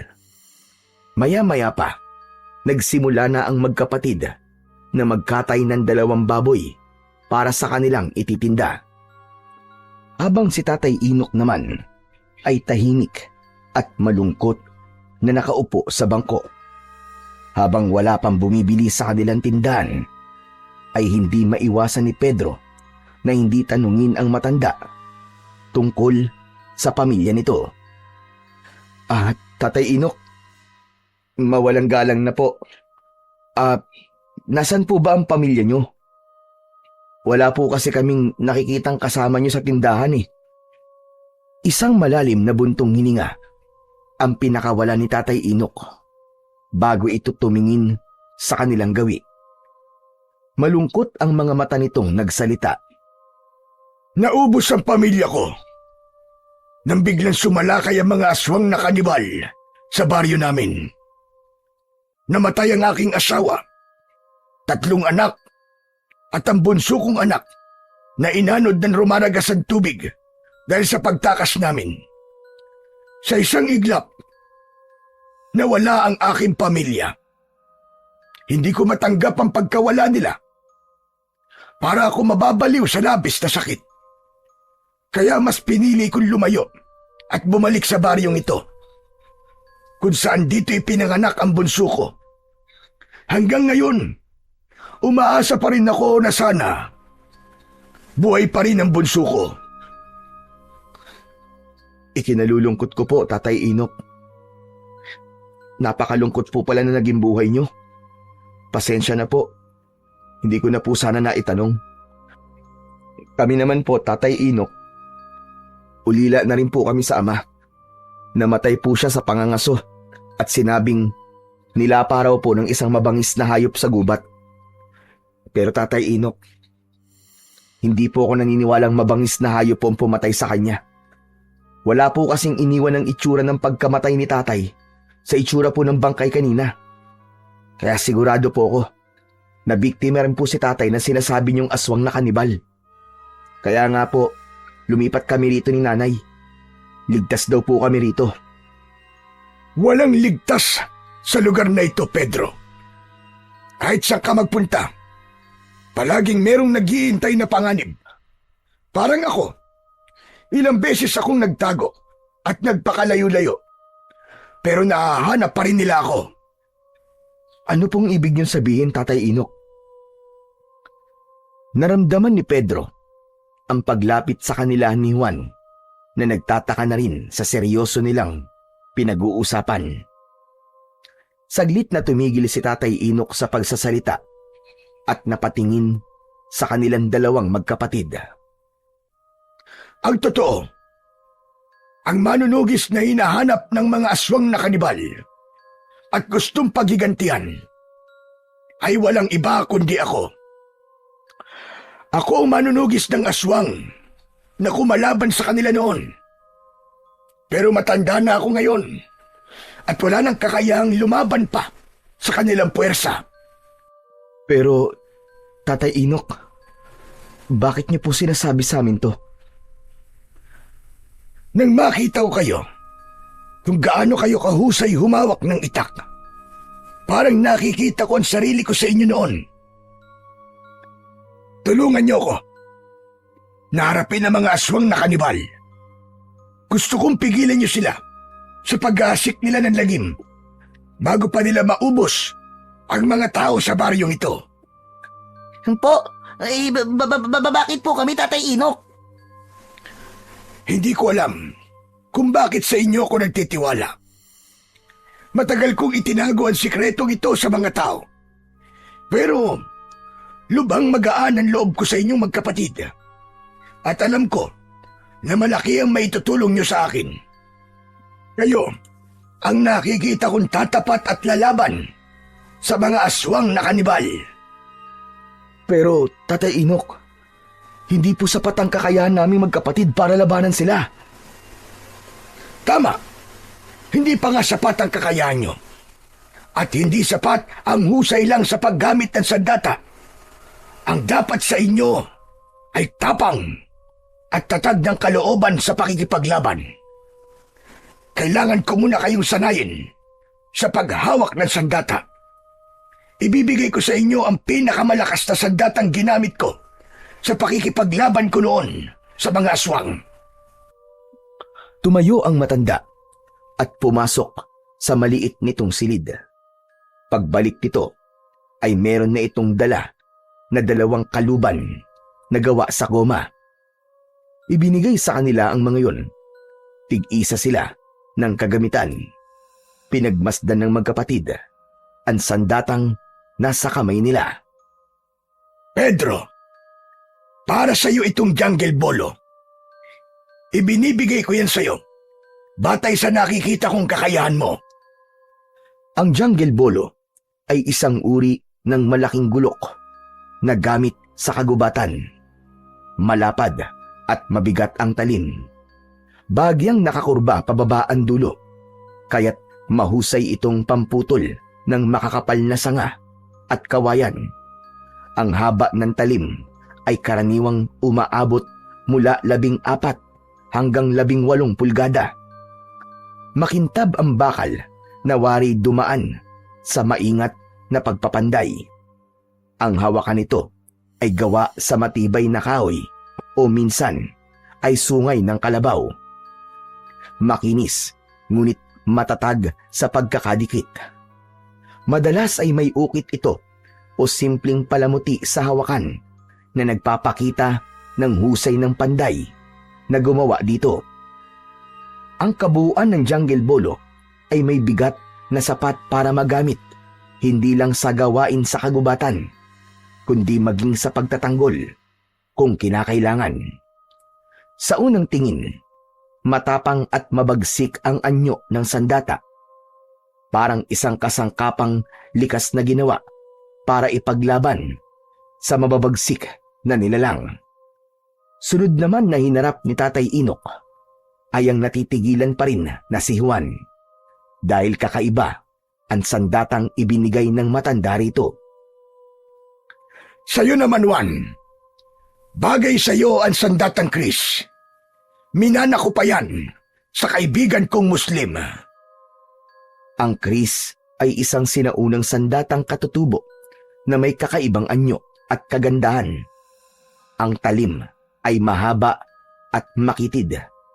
Ngunit ang pinakakilala rito ay ang alon-alon o alon na hugis ng ilang bahagi ng talim na parabang dumadaloy na tubig. Napakatalas nito at parehong nakapangingilabot at nakakatakot ang dating. Ang bakal ay makintab. Ang hawakan nito ay yari sa matibay na kahoy o sungay ng hayop. At madalas ay may ukit ng maselang disenyo na nagpapakita ng kultura at paniniwala ng mga gumagawa nito. Ang itsura ng sandata ay bahagyang nakakurba o pinalapad na nagsisilbing dagdag proteksyon sa kamay ng gumagamit. Karaniwang nakalagay ito sa isang malapad na baluti o kaluban na yari sa kahoy at minsan ay pinapalamutian ng makukulay na tela at metal. Hindi lamang ito itinuturing na sandata sa labanan, kundi sandata rin para ipagtanggol ang sarili laban sa mga nilalang na magtatangka sa buhay ng may hawak nito. Wow! Ang astig naman po ng sandatang Chris, Tatay Inok.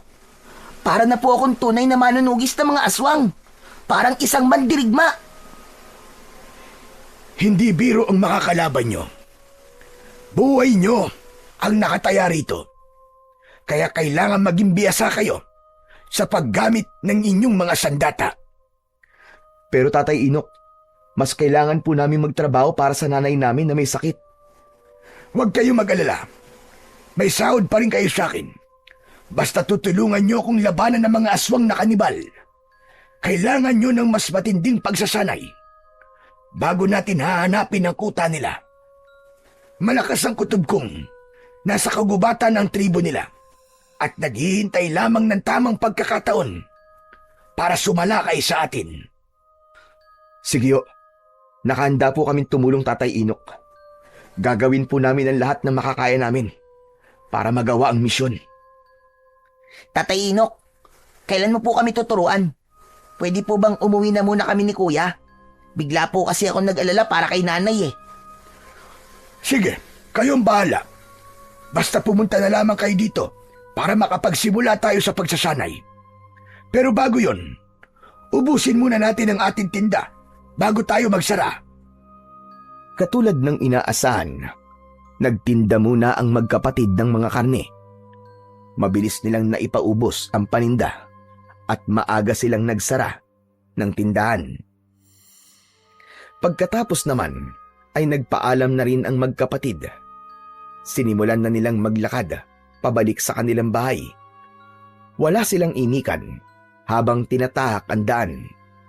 Pagkalipas ng ilang minutong paglalakad, ay nakasalubong nila si Mang Kepweng. Malapad ang pagkakangiti nito sa labi habang nakatingin sa kanilang dalawa. Oh, mabuti naman at nakita ko kayo magkapatid. Pupunta sana ako sa inyo sa palengke. Bakit po, Mang Kepweng?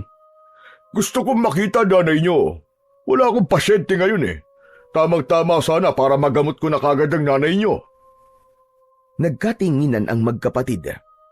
Hindi nila alam kung ano ang isasagot sa lalaki. Ngunit tumango naman si Pedro kay Juan bilang pagpapakita ng pagsang-ayon nito sa sinasabi ni Mang Kepweng. Pero hindi yun nakaligtas sa paningin ng albularyo. Bakit parang wala kayong tiwala sa panggagamot ko? Hindi naman po sa ganun, Mang Kepweng. Kaya lang po wala po kasi kaming pambayad sa inyo eh. Ano ba naman kayo? Sinabi ko na nga na libre ang aking serbisyo. Magaan kasi ang loob ko sa inyo dalawa na magkapatid. Kaya ano pang hinihintay nyo? Tara na! Huwag na kayong mahiya. Pampihira naman kayong dalawa. Kuya, libre naman pala eh. Sige po, Mang Kepweng. Sumama na po kayo sa amin ni Kuya, pauwi na po kami. Maaga po kasi kami nagsara ngayon eh. Aba, maganda yun ah. O sige, kung gano'n sasama na ako sa inyo. Habang naglalakad, ay nag-usap ang tatlo tungkol kay Tatay Inok. Kaya hindi na malaya nila na nakarating na sila sa kanilang bahay. Pinapasok nila si Mang Kepweng na panayan tingin sa palibot ng kanilang kubo. Pagpasok nila hanggang kusina ay nakita nilang abala sa pagluluto ng karne ng kambing si Aling Senab. Nakatalikod ito sa kanila kaya't hindi nito namamalayan na nakapasok na pala ang magkapatid. Nay, nandito na po kami. Maaga po kami nagsara ngayon. Nay, meron po kami kasamang albularyong titingin po sa sakit nyo. Aba, akala ko ba Pagharap ni Aling Senab, nabitiwan ito ang hawak na sandok at natigilan sa kanyang kinatatayuan. Hindi nito inaalis ang tingin sa nakatayong si Mang Kepweng. Nagtataka naman ang magkapatid sa kakaibang ikinilos na yon ng kanilang ina. Habang si Mang Kepweng naman ay nakangiting nakatingin kay Aling Senab. Nay, Mang Kepweng, magkakilala po ba kayong dalawa? Si Aling Senab ang unang nakabawi sa pagkabigla. Ngunit kapansin-pansin ang pagbabago sa kilos nito. Nanghihinang napaupo ito at hindi tumitingin kay Mang Kepweng. Bumundol ang kaba sa dibdib ni Pedro dahil ramdam niya ang tensyon sa loob ng kusina. Kaya naman, hindi niya iniwan ang kanyang ina. Halata ang panginginig sa katawan nito habang si Juan naman ay pinaupo sa mahabang bangko si Mang Kepweng paharap sa lamesa. Pasensya na kayo. Baka masama lang ang pakiramdam ng nanay nyo. Oo, masama nga ang pakiramdam ko mga anak. Sige na, lumabas na muna kayo. At ako na lang ang makikipag-usap kay Mang Kepweng. Magkasamang lumabas ng kusina ang magkapatid. Ngunit nanatili silang nakaupo sa upuan nila sa sala habang pinakikiramdaman ang nangyayari sa paligid. Maging sa kung ano ang pinag-uusapan ng mga ito sa loob ng kusina. Hindi tuloy maiwasan ng magkapatid na hindi magtaka at hindi mag-alala sa mga nangyayari. Kuya, teka lang. Sa palagay mo, tama bang iniwan natin si nanay na mag-isa habang kausap si Mang Kepweng? Ewan ko, Juan. Hindi ako mapalagay. Alam mo, para talagang may mali eh. Halata na natakot si nanay kay Mang Kepweng. Ayaw niya lang ipakita sa atin. Magsasalita pa sana si Pedro nang lumabas si Mang Kepweng sa kusina. Kasunod, ang nakangiti nilang ina. Nagkatinginan silang dalawang magkapatid sa pagbabago ng emosyon ni Aling Senab. Huwag na kayo mag-alala sa nanay niyo. Marami na akong ginamot na katulad ng sakit ng nanay niyo. Lahat naman ay gumaling. Dati ko siyang kaibigan, kaya ganun na lamang ang kanyang gulat nang magkita kami. O siya, sige, paano? Aalis na rin ako. Basta't iinimin niya ang gamot na iniwan ko para sa kanya. Napatayo sa kinauupuan ang magkapatid dahil sa masayang balita na narinig nila mula kay Mang Kepweng. Tila nawala ang pag-aalala sa dibdib ni Pedro nang makitang maayos na ang kanilang ina. Inihatid pa nito si Mang Kepweng hanggang sa labasan. Hindi lang talaga mawala sa isip ni Pedro ang panginginig na yon ng kanyang ina kanina. Ngunit pinagbatayan na lamang niya ang masiglang pagkilos ng kanilang ina habang kausap si Mang Kepweng. Parang walang nangyari na bigla itong lumakas. Pagkatapos umalis ni Mang Kepweng, ay nagpaalam na rin sila sa kanilang ina na kailangan nilang bumalik sa palengke dahil balak ni Tatay Inok na turuan sila sa paggamit ng kakaiba nilang mga sandata. Hindi nila sinabi sa kanilang ina na balak nilang maging isang manunugis ng mga aswang na kanibal. Dahil ayaw na nilang mag-alala pa ito sa kanilang dalawa ng kanyang nakababatang kapatid na si Juan. Pagkatapos pumayag ni Aling Senab, ay naglakad na sila papunta sa palengke. Lumipas lang ang ilang minuto, ay maayos nilang narating ang kinaroroonan ng kanilang pwesto. Nadatnan nila ang matanda na kanina pang naghihintay sa kanila. Sinabi nila kung bakit sila natagalan. Ikaw na muna, Pedro, ang tuturuan ko kung paano gumamit ng jungle bolo. Pero sa kakahuyan natin gagawin ang pagsasanay dahil maraming tao rito. Hindi nila tayo pwedeng makita. Tatay Inok, sabay niyo po ba kaming tuturuan ni Kuya? Oo, nakikita ko naman na mabilis kayong matututo sa mga ituturo ko sa inyo. Meron na talagang mga nakahandang kagamitan na pagsasanayan natin sa kakahuyan. Hindi nga sila nagtagal sa palengke at agad silang pumunta sa kakahuyan para sa pagsasanay na kanilang gagawin. Pagkalipas ng ilang minutong paglalakad, ay tumambad sa kanilang paningin ang lugar kung saan ay merong mga nakatayong mga kahoy na sinadyang ibaon. Ang paligid ay napapalibutan ng matataas na mga puno na nagsisilbing bubong laban sa sikat ng araw. Habang ang mga ugat at damo sa lupa ay nagsusulputan na parang mga ahas na gumagapang. Sa isang maluwag na bahagi ng gubat, nilinis ni Pedro ang lupa gamit ang kanyang jungle bolo.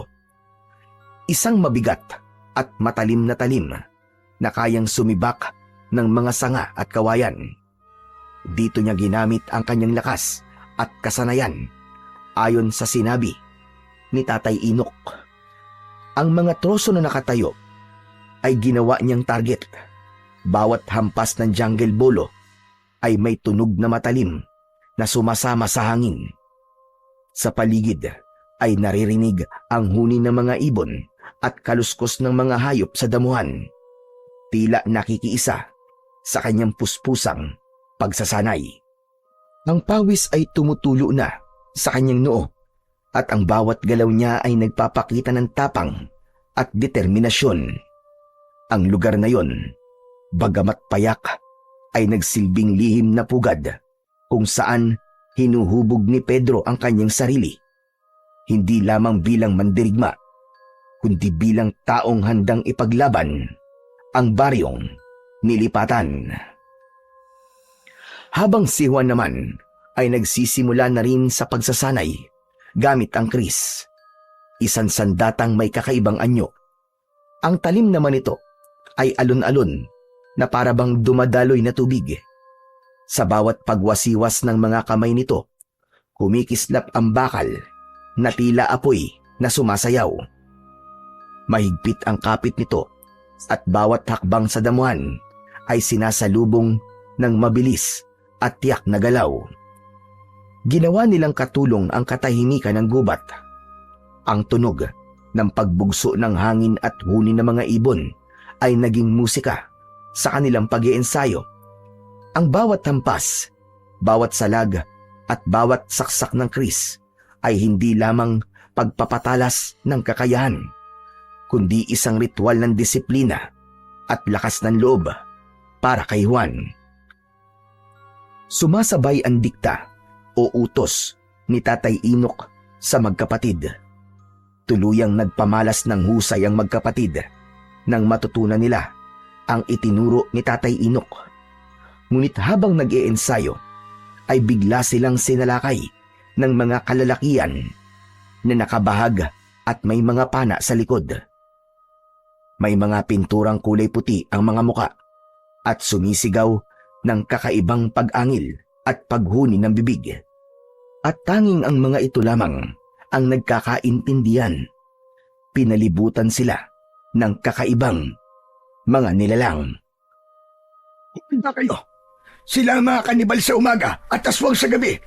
Magagamit na ninyo ngayon ang mga natutunan ninyo.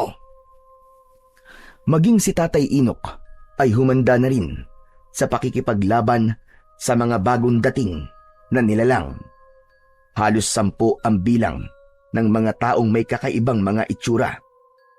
Lahat ay nakangisi na kulay pula ang mga mata.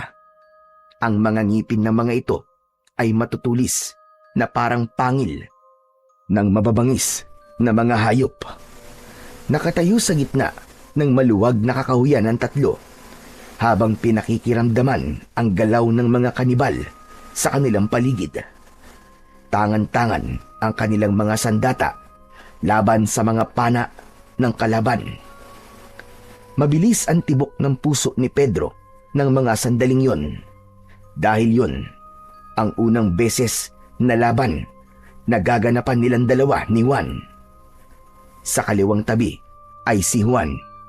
Mahigpit ang hawak nito sa kris, handa sa bawat pag-atake ng mga kalaban. Mag-iingat kayo magkapatid. Talasan niyo ang inyong pakiramdam. Kayo rin po, Tatay Inok. Sa tingin ko po, kanina pa po nila tayo pinapanood sa pagsasanay. Kuya, wag na muna kayo magsalita.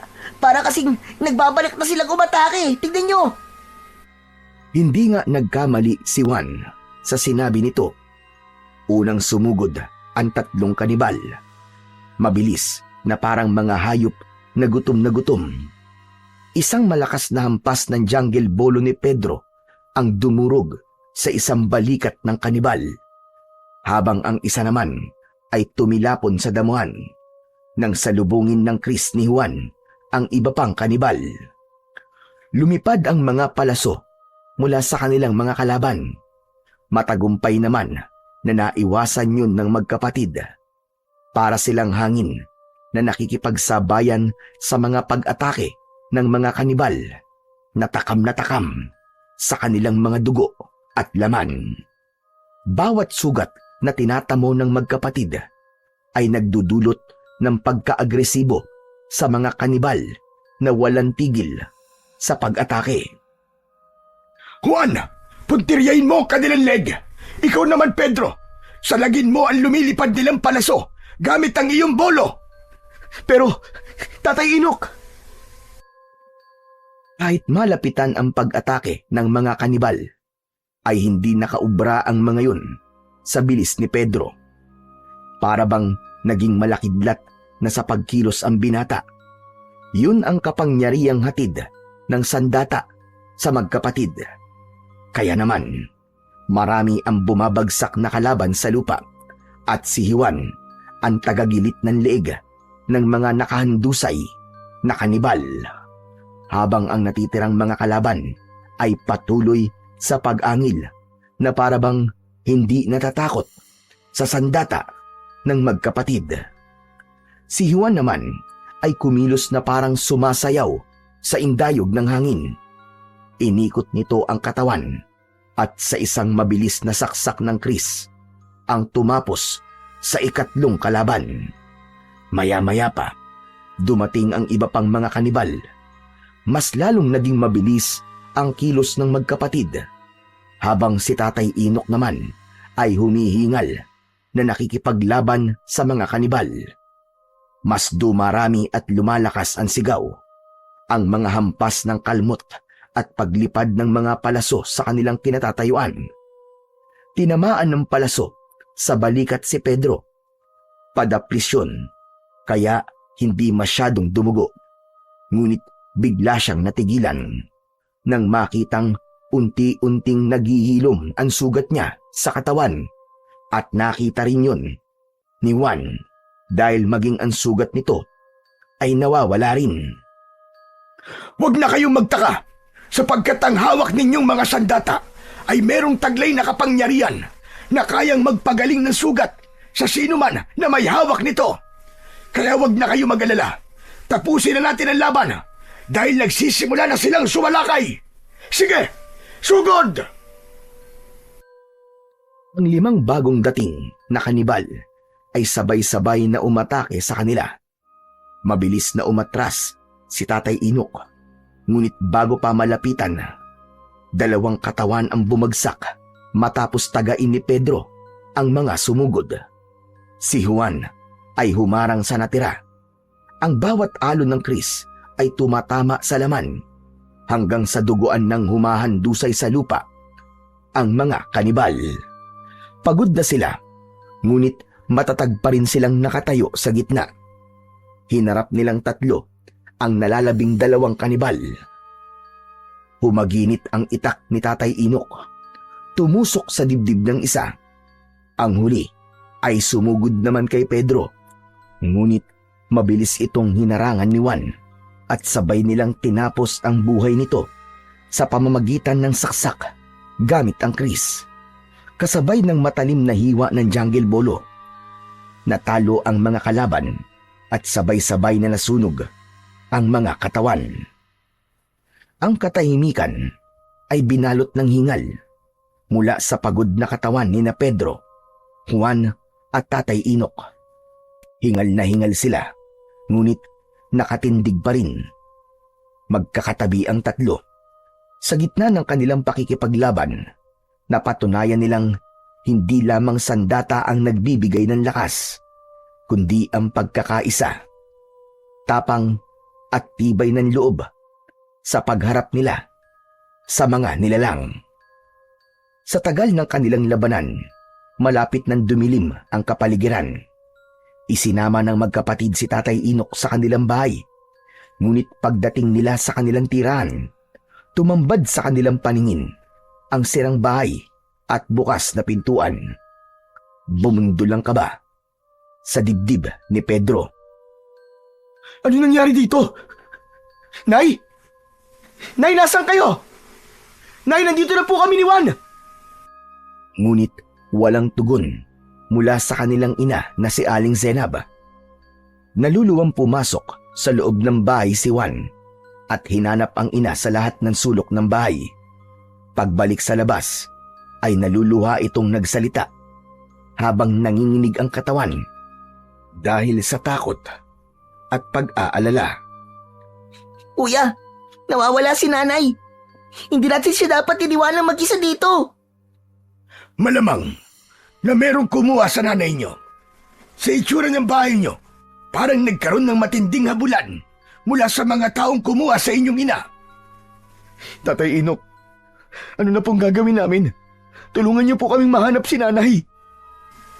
May sakit po siya, Tatay Inok. Baka po kung ano po nangyari sa kanya. Sa palagay nyo, sino ba ang kukuha sa nanay nyo? Bago lamang kayo rito sa baryo at imposibleng may magtangka sa buhay ng nanay nyo. Hindi po bago si nanay sa lugar na to, Tatay Inok. Dahil dito po siya ipinanganak. Kaya nga po nagtataka kami kung bakit bumalik siya rito eh. Kung ganito po pala kagulo ang lugar na to. Sino pang nakakaalam sa lugar na to? Si Mang Kepwing po. Yung albularyo pong gumamot kay nanay. Mang Kepwing? Mang Kepwing baka mo? Isang albularyo? Teka, parang narinig ko na ang pangalan niya. Pero hindi sa isang albularyo. Kilala ko ang lahat ng albularyo sa baryong ito. Imposible yun. Dahil palagi ako naglilibot sa baryong ito. Biglang nangihinang napaatras ng hakbang ang matanda. Bumakas ang takot sa mga mata nito at nag-aalalang napasulyap sa kanilang dalawang magkapatid. Hindi maaari. Kung hindi ako nagkakamali, si Kepwing ang nagdala sa nanay niyo sa kanilang tribo. Po, bakit naman po makakarating sa tribo si nanay? Dahil nakakasigurado ko si Kepwing na tinutukoy niyo ay ang anak ng pinuno ng mga kanibal na napatay ko at balak na magiganti sa akin.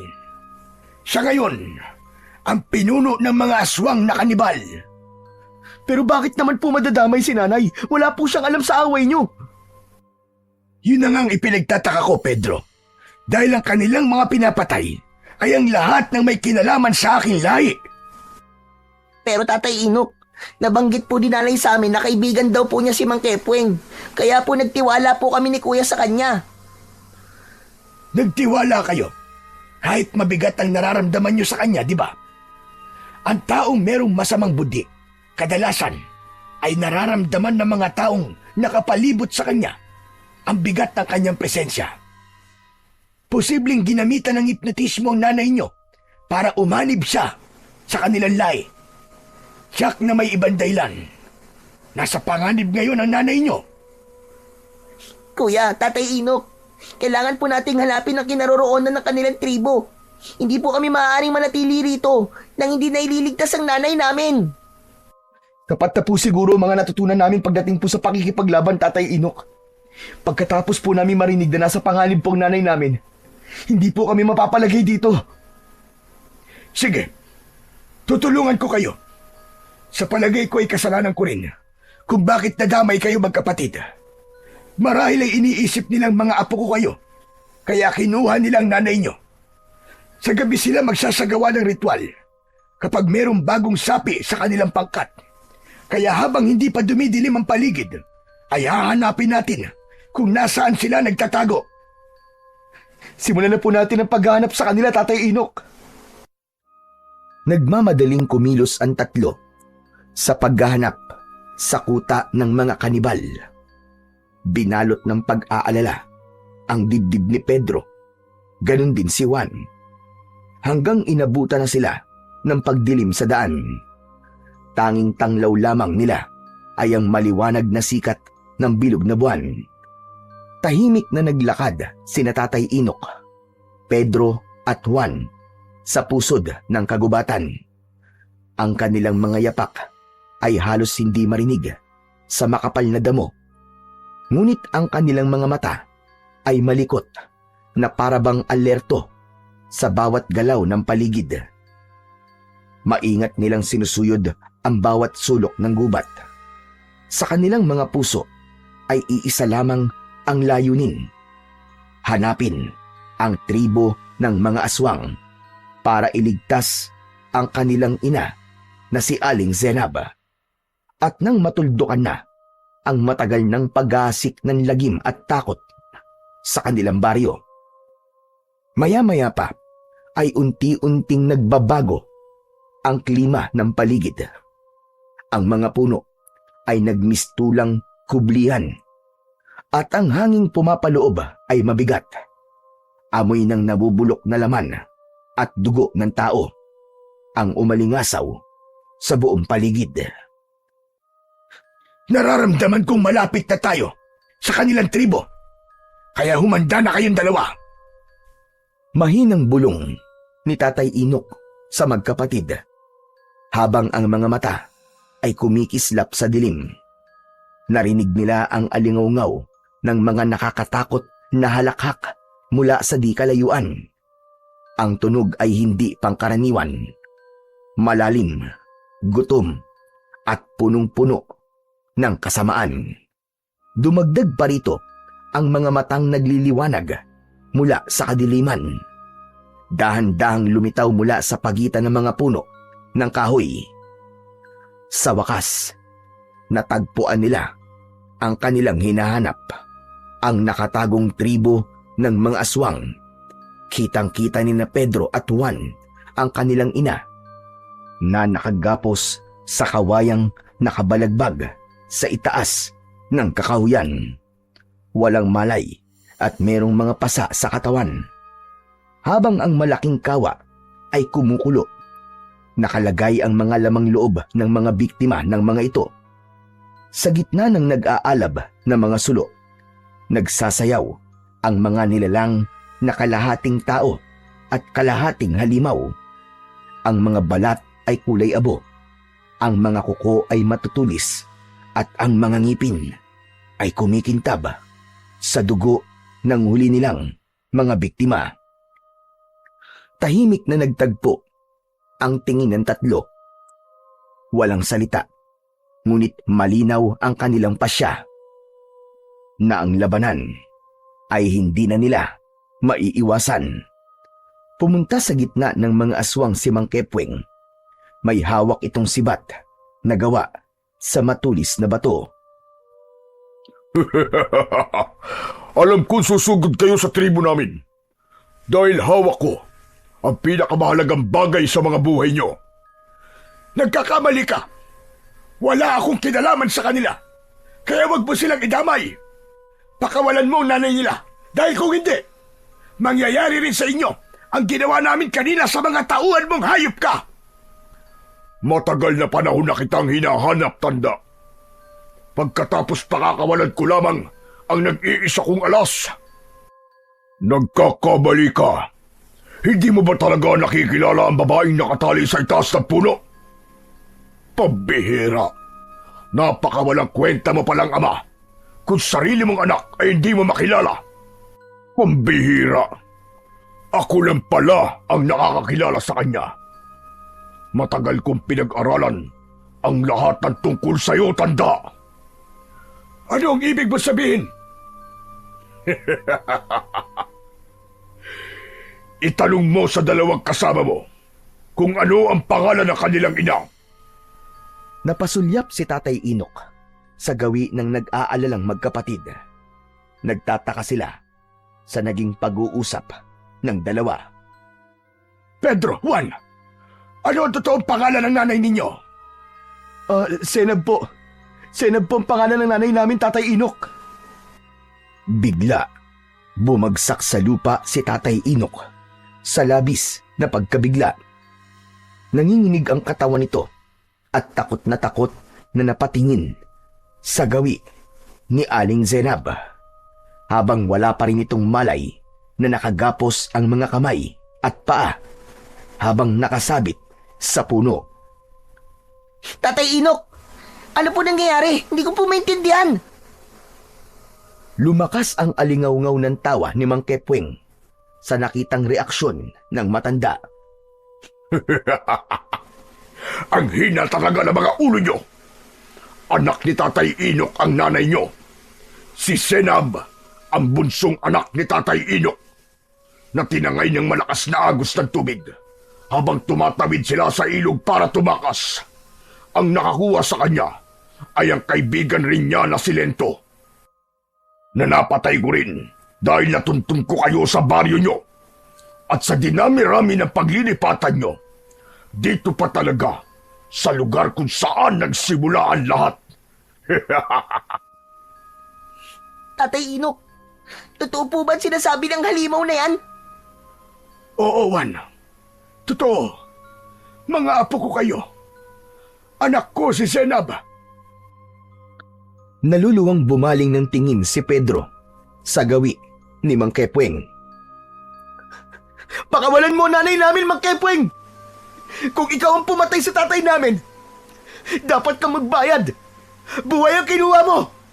Kaya buhay rin ang magiging kapalit. Kaya nga ako naniningil sa inyo. Dahil buhay ang inutang ng magaling na manunugis niyong lolo. Nagpalit pa ng pangalan ng hayop. Akala niya siguro ay makakapagtago siya sa akin ng habang buhay. Hindi niya akalain na sa pagpalit niya ng pangalan, hindi kagad siya makikilala ng kanyang anak. Pinahirapan niya si Zenab sa paghahanap sa kanya.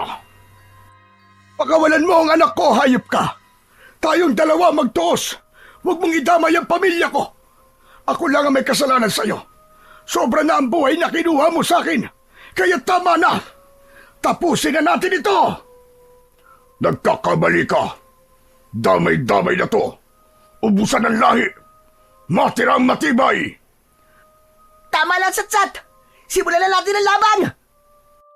Unang sumugod ang galit na si Juan. Hawak ang kanyang kris. Napuno ng sigawan ang salubungan ng mga naglalaban. Sabay-sabay na sumugod ang mga alagad ni Mang Kepweng. Kumakaway sa ere ang matutulis na mga kuko at pangil na kumikislap sa liwanag ng apoy sa gitna ng tribo. Ngunit sa sandaling yon, sina Tatay Inok, Pedro at Juan ay nagmistulang mga hangin na gumagalaw ng magkakahiwalay para labanan ang mga halimaw. At bawat galaw nila ay mabilis at halos hindi masundan ng mga mata. Maliban kay Tatay Inok na dahil sa katandaan ay madaling napapagod at nagpapahinga sa bawat kanibal na napapatay nito. Si Pedro naman ay kumikilos na parang naglalaho at muling sumusulpot. Ang kanyang jungle bolo ay sumasabay sa ihip ng hangin. Dumadaplis, ngunit eksaktong tumatama sa dibdib ng bawat aswang na lumalapit sa kanya. Para siyang ihip ng hangin na di mahawakan. Ngunit sa likod ng bawat dampi ng kanyang sandata ay may kasamang sugat na nagdudulot ng kamatayan sa bawat tatamaan ng kanyang jungle bolo. Si Juan naman, hawak ang kris, ay parang ipo-ipo. Ang bawat hampas ay sabay na bumabagsak ang mga kalaban sa lupa habang nagkikisay ang katawan na hinahabol ang sariling hininga. Pinipigilan ng mga aswang ang pagbulwak ng kanilang dugo mula sa sugat na likha ng kris ni Juan. Kasabay ng pagkasunog ng katawan ng mga ito. Ang bawat pag-atake ay walang tunog. Tanging ihip lamang ng hangin ang maririnig bago bumagsak ang isang aswang sa lupa, duguan at wala ng buhay. Ang bawat pagwasiwas ng mga kamay ng magkapatid ay parang alon ng hangin na pumupunit sa balat ng mga aswang na kumakalaban sa kanila. Isang mabilis na pagsaksak sa katawan ng natitirang kanibal ang ginawa ni Pedro. Tumagos ang kanyang jungle bolo sa likod nito. Bumagsak ang huling alagad sa lupa hanggang sa natira na lamang ang nakatayo na si Mang Kepweng. Si Tatay Inok ang umakyat sa puno para iligtas ang anak, habang sina Pedro at Juan ay nakatayo paharap sa pinuno ng mga aswang na kanibal.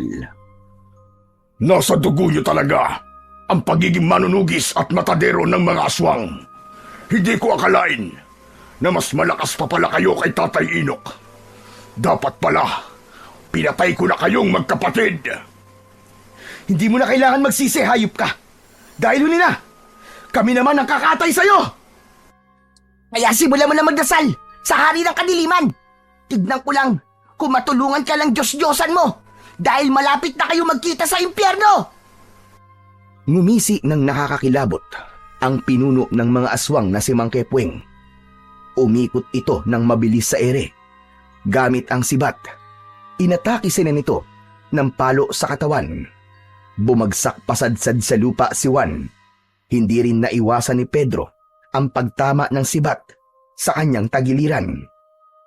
Bumagsak siya sa lupa, ngunit itinukod niya ang kanyang jungle bolo. Mabilis at matapang na hinarap niya si Mang Kepweng. Naiiwasan nito, ang kanyang bawat pag-atake. Maya-maya pa ay naramdaman niya ang pagtulong sa kanya ng nakababata niyang kapatid na si Juan. Magkasabay silang umatake at sumugod sa kinaroroonan ni Mang Kepweng. Dahil sa bilis ng pagkilos ng magkapatid, hindi na nagawang iwasan ng kalaban ang kanilang mga pag-atake. Para sa tatay ko na pinatay mo! Mamamatay ka na ngayon sa mga kamay ko! Isang ubod ng lakas na pagsaksak sa tiyan ang ginawa ni Pedro.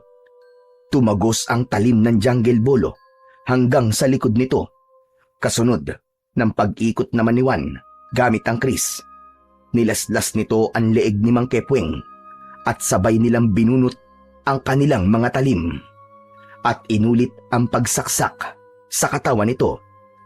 Hanggang sa bumagsak sa lupa si Mang Kepweng, naliligo ito sa sariling dugo at kung ano ang naging itsura ng mga naging biktima nito ay ganun din ang sinapit ni Mang Kepweng. Dilat ang mga mata at may lumalabas na dugo sa ilong at wakwak ang tiyan dahil sa tama ng jungle bolo ni Pedro. Habang ang leeg naman ito ay balat na lamang ang nakadikit sa katawan. Tila kinatay na baka. Brutal at malalang ganti ng magkapatid na matadero ang sinapit ng pinuno ng mga aswang. Napasulyap ang magkapatid sa gawi ni Tatay Inok habang ang kanilang ina na si Aling Senab ay nagkamalay na.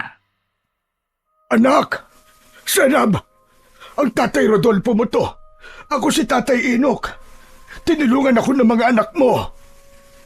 Patawarin mo ko! Hindi ko alam na buhay ka pa! Ay, Diyos ko! Buhay nga po kayo! Salamat sa Diyos! Nahanap mo ko!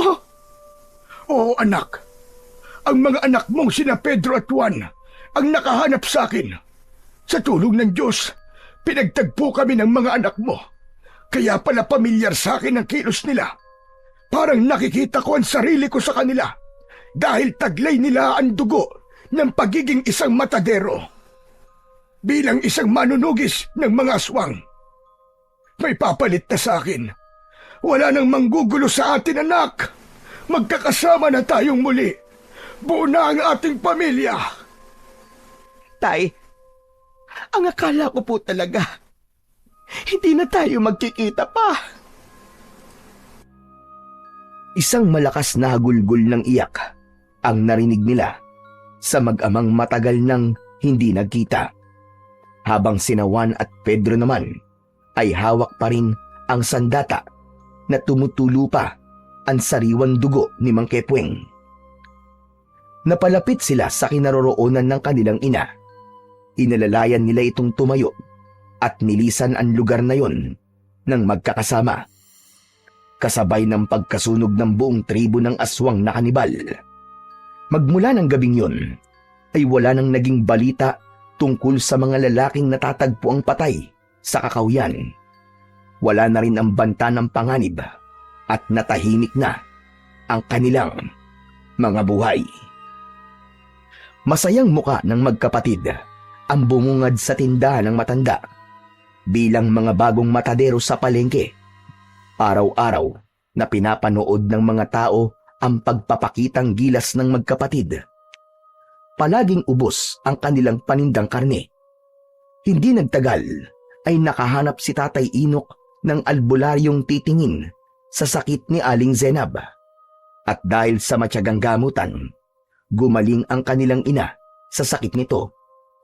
Ngayon ay kasama na nila si Tatay Inok sa bahay at sila namang magkapatid ay isa ng napakahusay na matadero sa palengke ng baryo ng Kalumpit. Sa kwento ni na Pedro at Juan, higit pa sa kanilang husay at lakas ang naging sandigan nila sa bawat laban. Totoo na ang kanilang tapang at kasanayan sa sandata ay mahalaga, ngunit higit sa lahat, ang kanilang pananampalataya sa Panginoon ang nagbigay ng tibay sa kanilang loob para lumaban sa kampon ng kadiliman. Sa gitna ng dilim ng kagubatan at panganib na dala ng mga aswang, hindi sila nawalan ng pag-asa sapagkat naniniwala silang kasama nila palagi ang Panginoon. Ang tao ay maaaring malakas at biyasa, ngunit kung wala silang tiwala sa Diyos, ang kanilang puso ay madaling panghinaan. Si Pedro at Juan ay nagtagumpay hindi lamang dahil sa kanilang sariling lakas, kundi dahil naniwala silang hindi sila nag-iisa, na sa bawat hampas ng kanilang mga sandata, ang Diyos ang gumagabay sa kanila. Ipinakita nila na ang pagmamahalan ng isang magkapatid ay palaging magkasama sa hirap at ginhawa. Dahil sa ating sariling buhay, hindi man natin kahaharapin ang mga kanibal o aswang, haharapin naman natin ang iba't ibang klase ng pagsubok na susukat sa ating katatagan. Kaya piliing maging mabuting tao upang ang kaparusahan ay hindi natin sapitin sa kamay ng may likha sa atin.